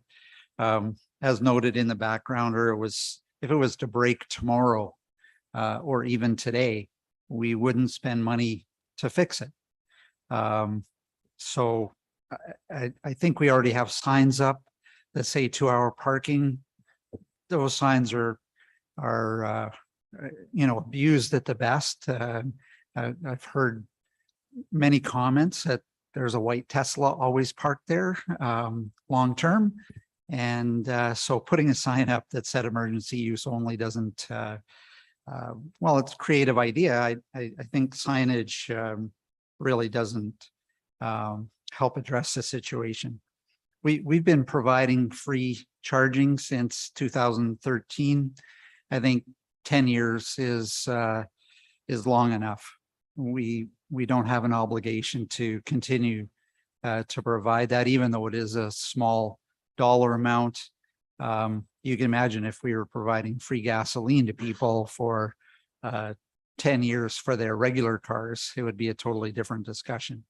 I believe the opportunity is that we could put up a sign 6 months in advance of when we think that the new charging stations are going to come on board that says this station is going to be decommissioned, and direct people to where our new pay-per-use stations are going to be in St. Albert Place parking lot. And as my electrician friend said, flip the breaker.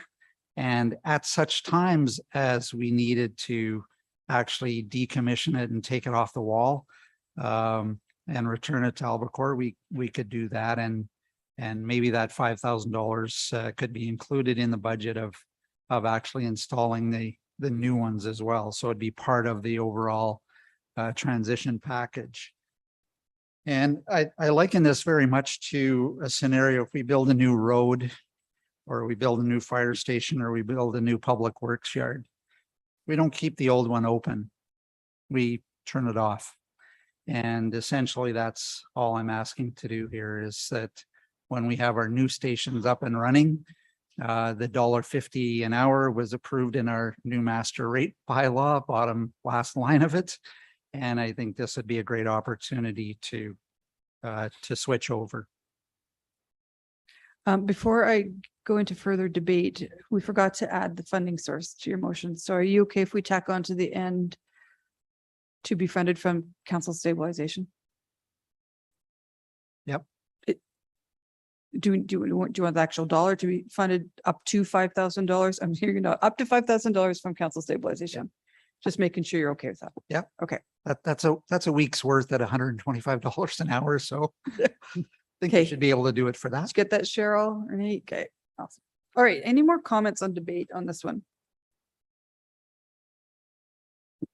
I feel awkward because I'm going to jump in. I'm not gonna, can I jump in? Yeah, go ahead. Thanks, Madam Mayor. I mean, I can see the intent behind this entirely, Councillor Killick, but I'm also wondering at the end, I mean, this was obviously put in by one of our businesses, Alberto Construction, one of our residents, around incentivizing and actually looking at the use. So, I mean, that was noble, that was good. And I'm just wondering if we're being a little premature, and I realize it's tied to when we get our chargers and it ties in, but at the same time, I'm thinking it's $36 to $54 annually in relation to that. And I recognize some of the logistical challenges because of potentially the abuse of maybe one person. I'm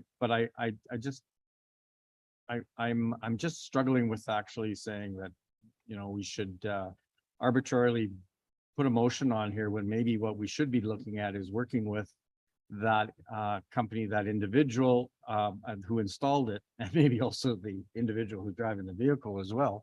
But I'm just thinking we're a little premature on this one, and I would much rather us encourage it because this is coming, and I believe that this does encourage it at a very minimal cost.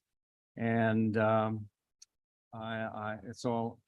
I'm struggling, and I'll wait for your closing comments, but I'm actually thinking we're a little premature on this. All right.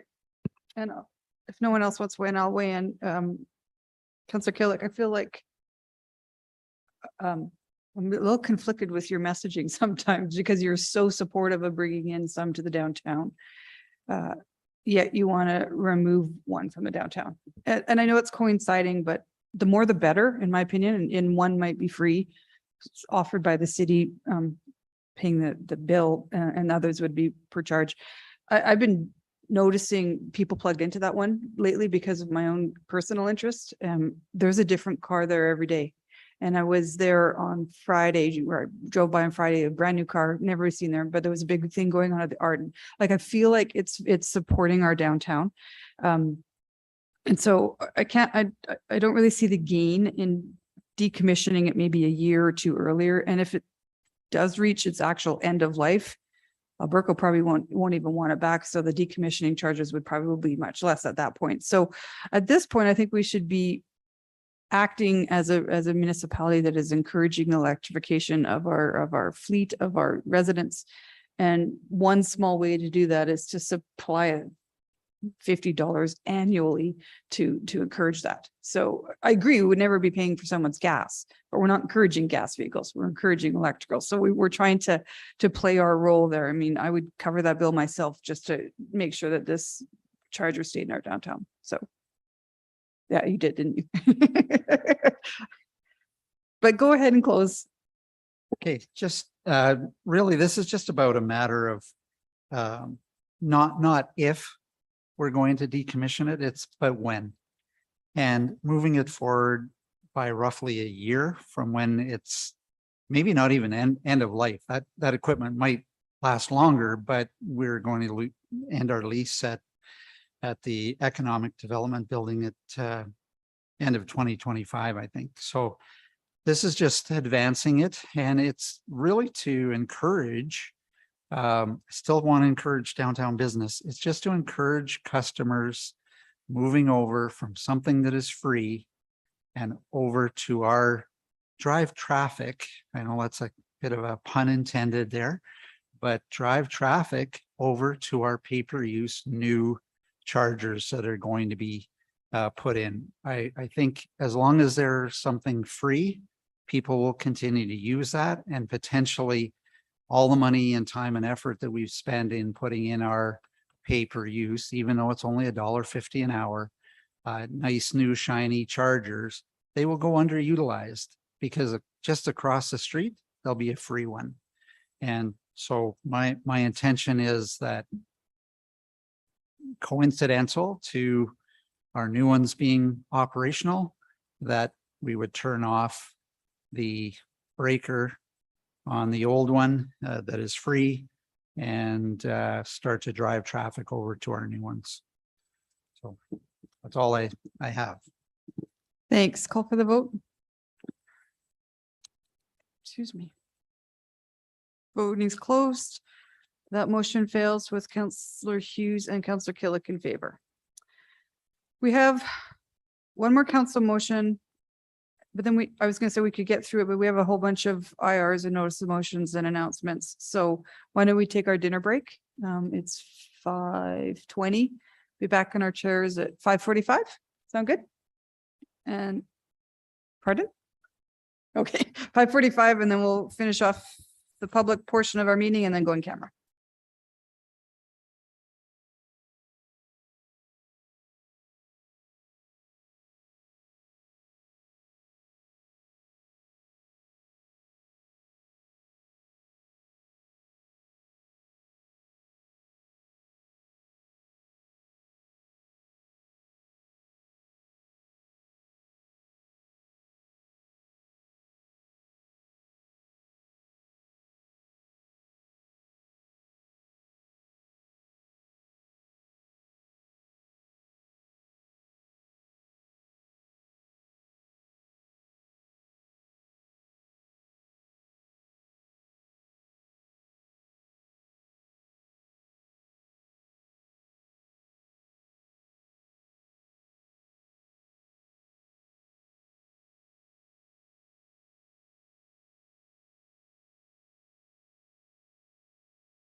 All right, Q2. We are on to Councillor Hughes's motion 13.2, which is service-based annual financial reports. I'll get you to read it into the record. Sure. I just have a question before I do that. Sure. So on the alternate motion, which I'm just as a heads up, I'm looking at bringing it forward, Renee. So we have here like moving forward, administration would include the requested service-based financial reporting as part of the corporate year-end reporting. So I'm just, are you implying that it would then come as a separate addition to the annual report? Is that what, just so I understand what I'm. Yes, that is the intent. Okay, so we have the annual report and then it'll just have a subsection that said service plan. Yes. Okay, that would work for me. Okay, so I'm going to bring forward the alternate motion then. Okay. Which is by November 1st, 2022, administration will prepare a service-based financial report covering the period of January to December 2021, as well as a report covering the period of January to September 2022, and provide that information to council. And I wanted it at a council meeting. I don't want it as a slot memo. So to council at a council meeting. I was can we going to say add that? maybe committee. Would it be good at standing committee? Well, but it's by November 1st, so it's the committees and council or committee meeting. Sure, we'll do that. Council or committee meeting. And moving forward, administration will include the requested service-based financial reporting as part of the corporate year-end reporting.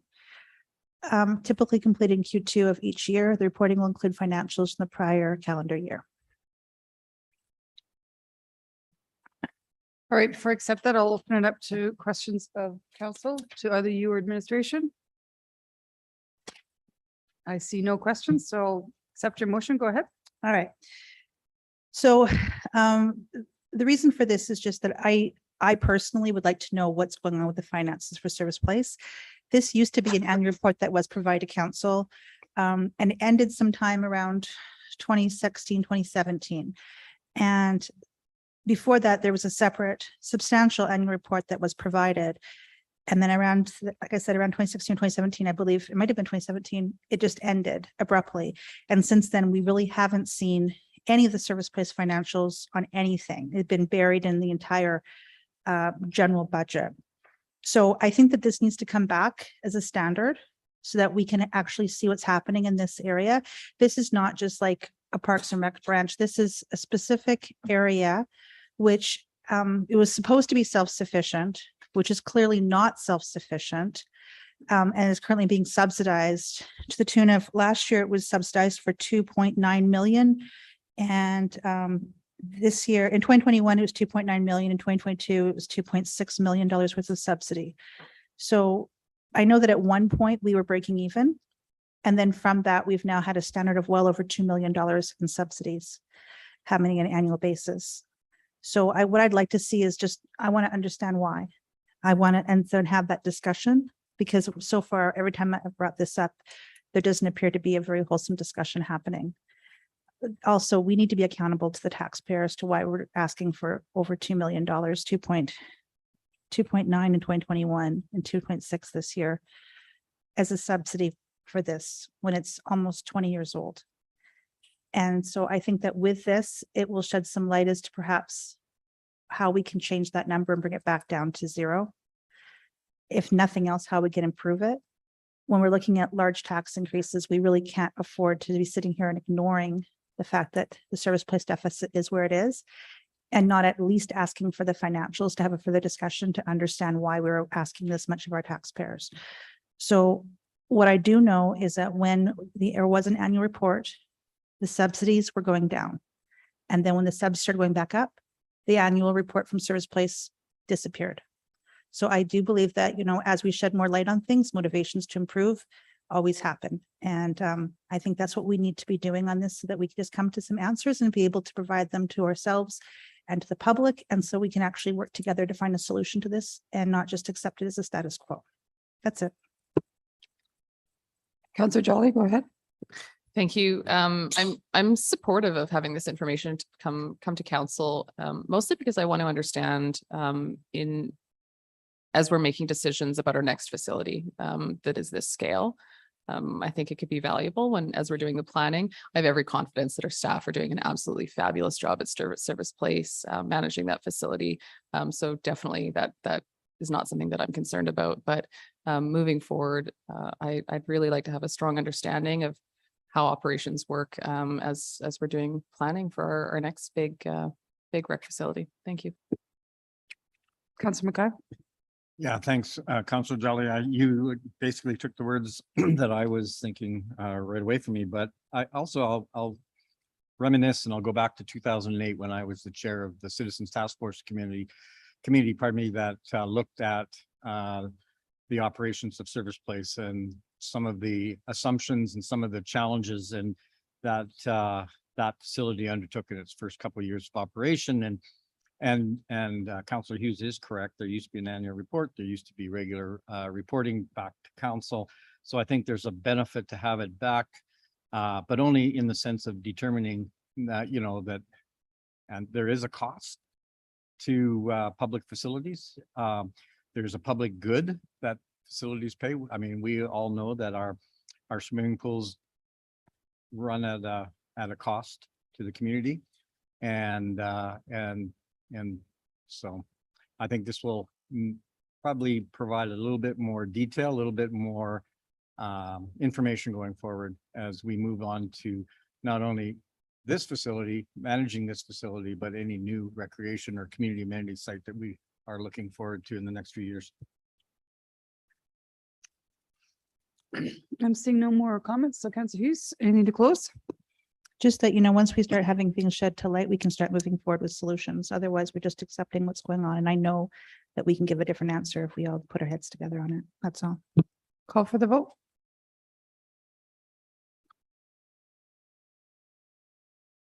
Oh, voting's closed and that passed unanimously.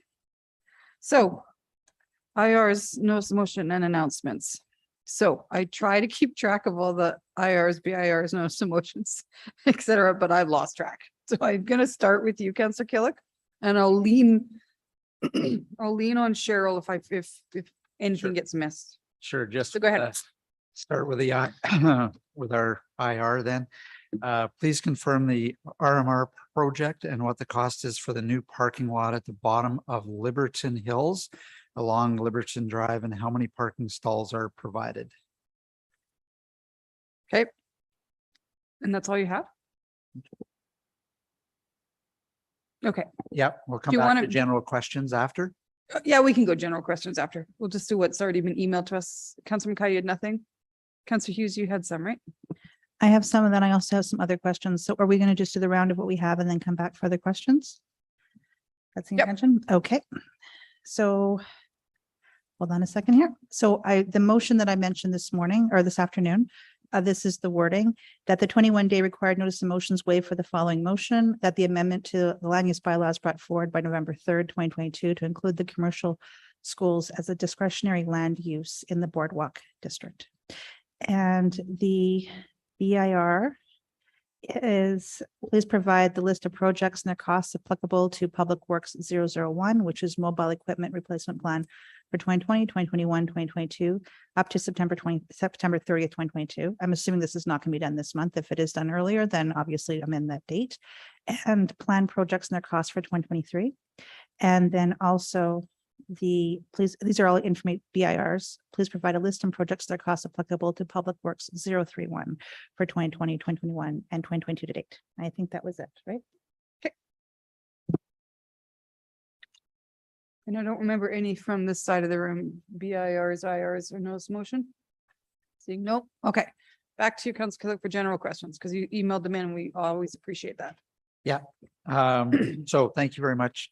Bunch of general questions so that sent them in earlier. So hopefully we have time to answer them.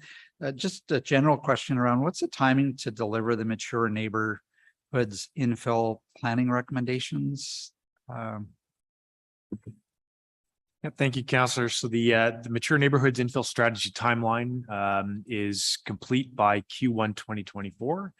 The reason is, as we prioritize the capacity, right now we're focused on incorporation of the annexation lands into the MDP, St. Albert West ASP, the land use bylaw rewrite, which is very timely, the DART prioritization and municipal naming, and a number of developer applications. So Q1 2024 is anticipated completion date. Okay, thank you.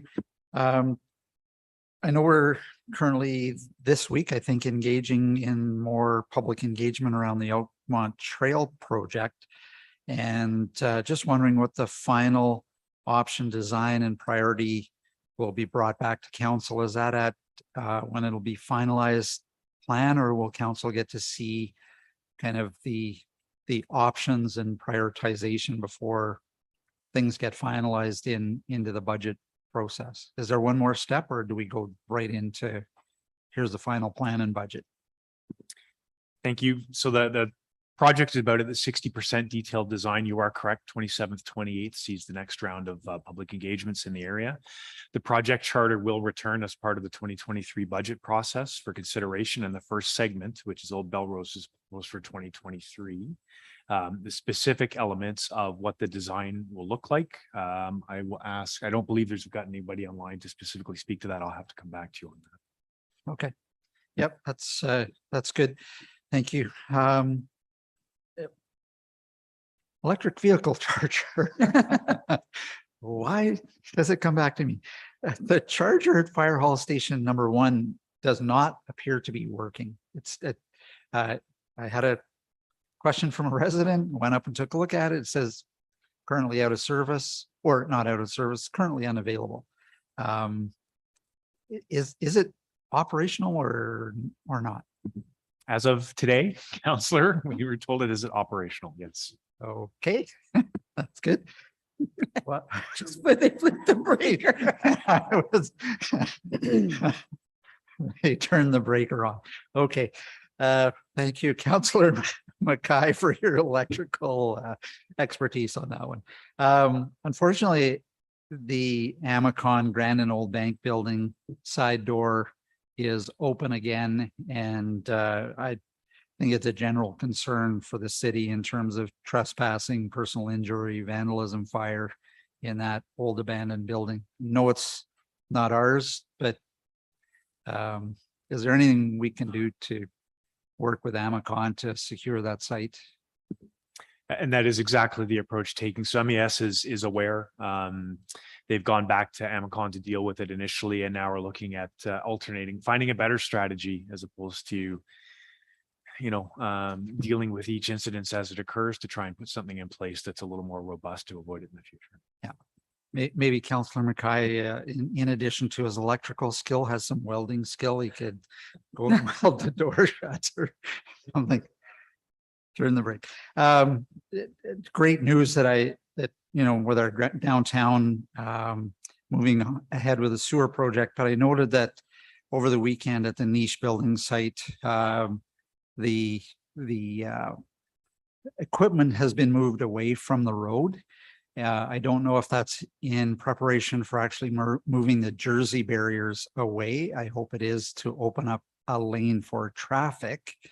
But I noted the security fencing for pedestrian side had totally fallen down into the site. And again, it looks like even though that sidewalk is closed, it looks like it's a potential risk to residents going down there.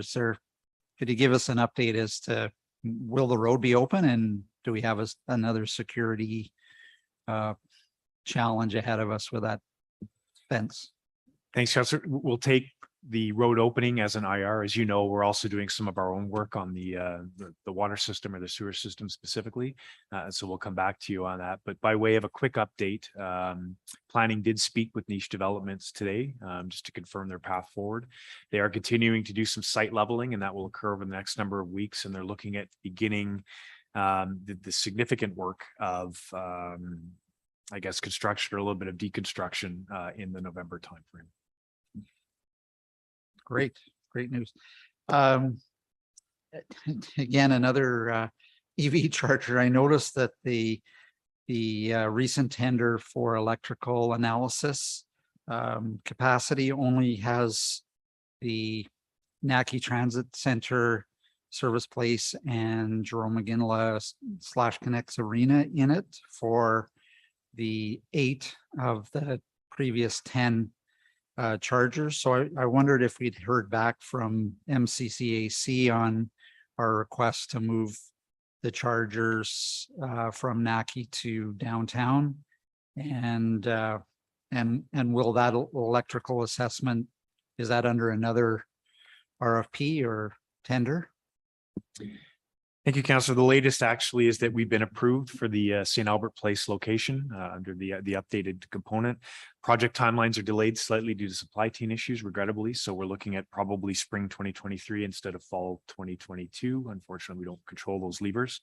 What I will say is that because the St. Albert Place electrical vehicle chargers were already part of the overall St. Albert Place scope of work, a new tender's gone out for a feasibility study on additional EV locations across the city, but the ones for St. Albert Place specifically, as previously discussed, are approved and will be installed. Okay, well, that's great news. And just one last one then. This was brought to my attention at the mayor's State of the City address, and it was a question around St. Albert's presence. We have no presence on the Alberta Tourism website. I don't know if this is a question to economic development or corporate communications, but many other municipalities are listed on there. Their events like farmers markets, all kinds of good things. And St. Albert is got so many good things going on, but it's noticeable by our absence. So I don't know if there's been a history on that question, or we can take it offline for later, or. So we will take it as an IR. What I will say is we are looking at discussing a comprehensive outreach program across St. Albert. So that's very timely, but we'll take it as an IR specifically. Okay. Sorry, get back. Yep. Thank you. That's it. All right, Councillor Mackay, any general questions? None. Good. Councillor Hughes, you had some? Yeah. Okay, so we've had communication going back and forth about the Fountain Park pool facility renovations. I'm just trying to get some clarity. I just don't feel like going back and forth a million times. So the budget for I'm just trying to find the email here. The budget for this was $8 million to do phase one, right? 7.94 million. When did it become 7.94 million? Was that always 7.94 million?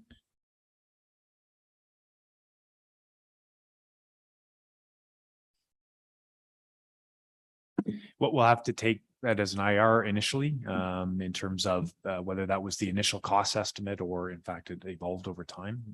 Because when we had a discussion a month or so ago, it was said that we don't need extra money because we have it in the budget. So I'm just trying to figure out, the budget was always around that, I'm assuming, because we didn't ask for additional funds when we found the structural issues.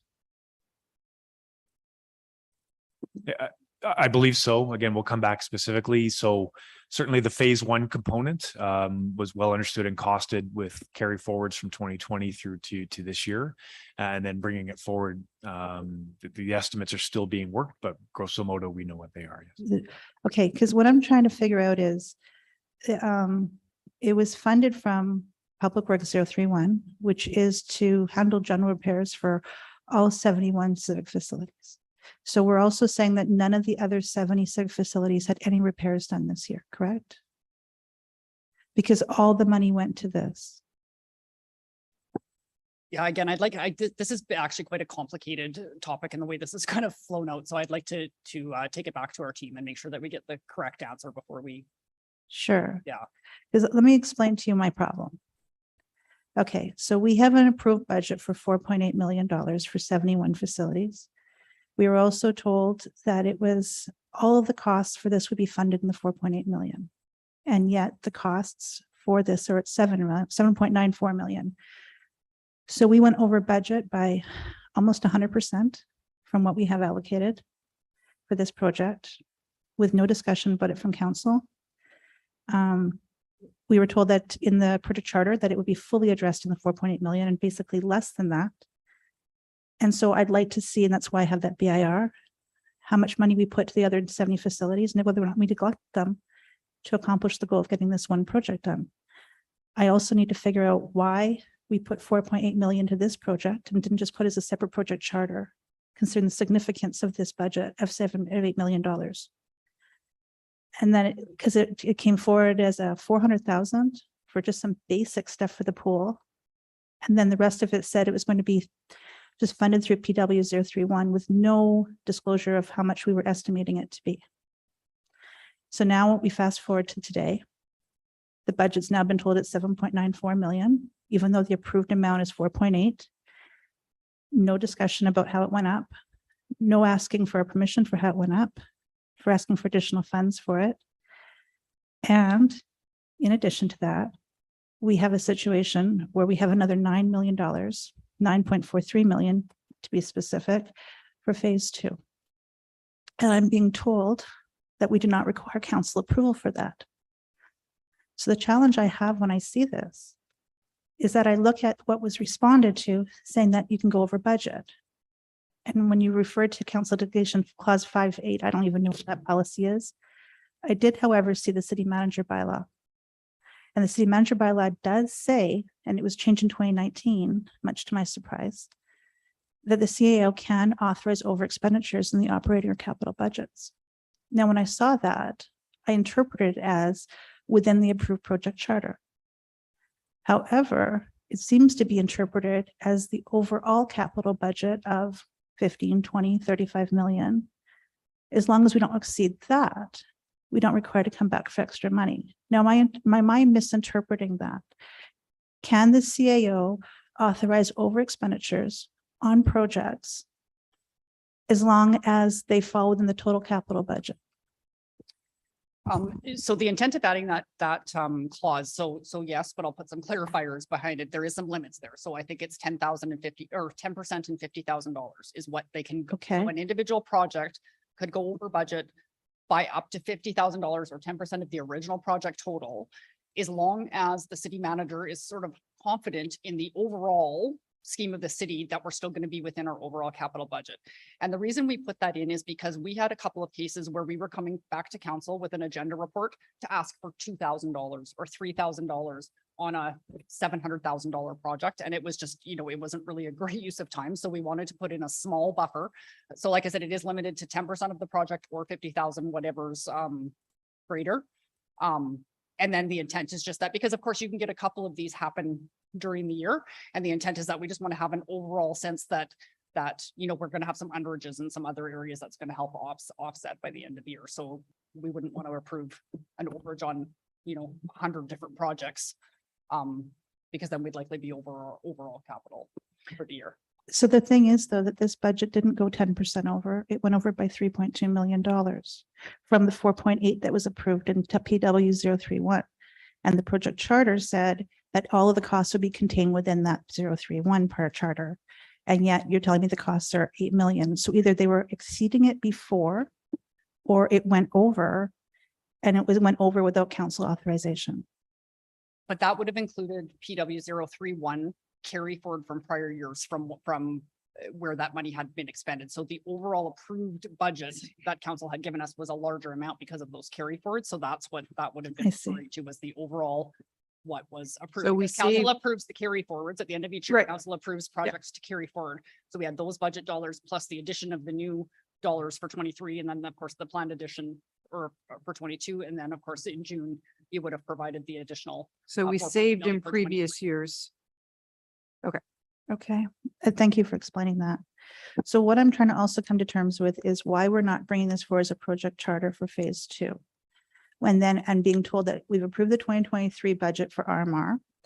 And then we're going to be changing what's been approved to pay for phase 2. Why aren't we just bringing forward phase 2 as a project charter and not arbitrarily and one-sided, because we're not having any say in this, canceling other projects in RMR in 2023 so that we can afford this? Why aren't we not just doing a project charter? So when we first implemented the PW 031, so basically none of our facilities had any kind of a life cycle reserve. So of course we have life cycle reserves for playgrounds, and we have about a list of about 9 different life cycle reserves for different components in the city. We had nothing for buildings. So several years ago, we did had a whole bunch of engineering assessments done on our buildings to basically give us a sense of what we required in RMR over the next 20 years for different buildings. And so the intent originally is we wanted to start building a reserve, as opposed to looking at it year to year to year, like we do with our individual capital. We wanted to start putting a dollar value into a reserve every year, just like we do with all of our other life cycle reserves, with the intent of then starting to build up this reserve. So we have actually been allocating like the 1.5% RMR that we've had those increases. We've been solely putting it towards the building life cycle reserve because we're so far behind in that piece. I think the intent, and that this will be kind of good learning out of this particular piece, is because with most life cycle reserves, again, yes, we put a standard amount into it every year, but we also then bring you forward a detailed charter that says what we're going to do. That was always the intent with 031. So that's where we need to get to, so that the actual charter that comes forward from approval will give council a bit of an indication of what's planned in that year. And it could be more than the money going in each year, because maybe there's some carry forward, or maybe some years there might be less requirement and other years there'll be more. And so that allows the taxes to stay stable and allows the expenses to ebb and flow depending what repairs are needed. Okay. And that makes sense. But I still don't know why we're not bringing forward a project charter for phase 2. And because there's been no mention of it in the RMR budget. This is being brought forward. It was never approved in 2024 because we haven't touched 2024 yet. And it wasn't approved in 2023 because it wasn't in discussions at that time. So I'm prepared to bring forward a motion asking you to do it, but I don't know why I need to bring forward a motion to ask you, because as you said, typically, even if it goes into reserve, we still do a project charter to justify removing it from the reserve. Regardless if we can find the money or not, we have it where we say, here's where the money's coming from. Here's the project charter. Here we approve it. It's on the books properly for council. Everybody can see what's going on. Is there any intention at all, or I will give notice of motion to bring forward it if necessary, but I really don't want to have to go to that extreme. If I could suggest, Councillor, just from a matter of process, is that, like I said, so you did approve a project charter. The problem is the project charter that you approved is very general, right? It's about do what repairs you need to do on our myriad of facilities that we have in the city. So you're right, council didn't have any specific knowledge of what our plans, right? And so we were able to, because within that very broad scope, like obviously with lots of different staff involved, could make some decisions to kind of move some things around to make this work, so we could address the highest priority item first without obviously without causing huge risks to other areas as well. So it was kind of done internally. I think if starting next year, when we bring forward the PW 031 charter, we could look to start getting it similar to the annual life cycle charters that we present every year, where there's a little bit more detail. But the interesting thing with that one with the buildings though, is I feel like it's prudent to allow some flexibility within that charter to allow us to be able to sometimes shift things around when higher needs happen, right? Like sometimes with RMR and some of those things become urgent sometimes very quickly. And it could be easy for us to say, well, we're just going to pause this one and we're going to work on this one. It's higher priority. So it would be good if we could come with a way that council gets the information they need, the input that they need, but still allows that flexibility for us to be agile when we need to be on some of those buildings, especially. Okay, I understand what you're saying, and I appreciate that we do need to have some nimbleness, but I also need to have a project charter approved that I'm going to feel comfortable with, because I don't feel like the proper disclosure has been happening on this project. So I'm going to bring forward the notice of motion that a detailed project charter for both phase 1 and phase 2 of the Fountain Park pool renovations are brought to council at the next meeting for approval. And this includes a breakdown of the project repairs and upgrades and the original and updated estimated costs, including the work performed to date. So I might change the wording on the dates and that kind of thing, but I think that we need to see what's actually happening on this. I understand the intention and the flexibility, but this is a major project. And I think that council should have a full disclosure of it, and the public should be aware of exactly what's going on. And I don't think necessarily we've done that justice. That's it. Thank you. Anything on this side of my right side? Councillor Jolly, go ahead. Thank you. Just really quickly, the IR about the cannabis retail was excellent. It sounds like we're bringing back the business license bylaw. Do we have a timeline for that? No, I don't have the date for you here, but I can get that to council. Okay, and I guess kind of related to that, is there any urgency? I know businesses have already taken down that film. Do we care? Is it fine? Right now they're governed under the provincial act, so they'll be able to take down as okay, great. So we are going to be updating our bylaw to mirror, It'll just be a matter of how that transpires. Perfect. So our bylaw doesn't apply basically because it's overridden by provincial legislation. Is that Doesn't. kind of how we read it? Yeah, our bylaw does impact, however, we're not enforcing anything right Perfect. now because of what the province has done. Great. It's a Thank better way you. of saying it. Perfect. That's great. That's all I needed. Thank you. Anything from you, Councillor Broadhead, Councillor Bermansky? Okay, I need a motion to go in camera for a dialogue with the city manager.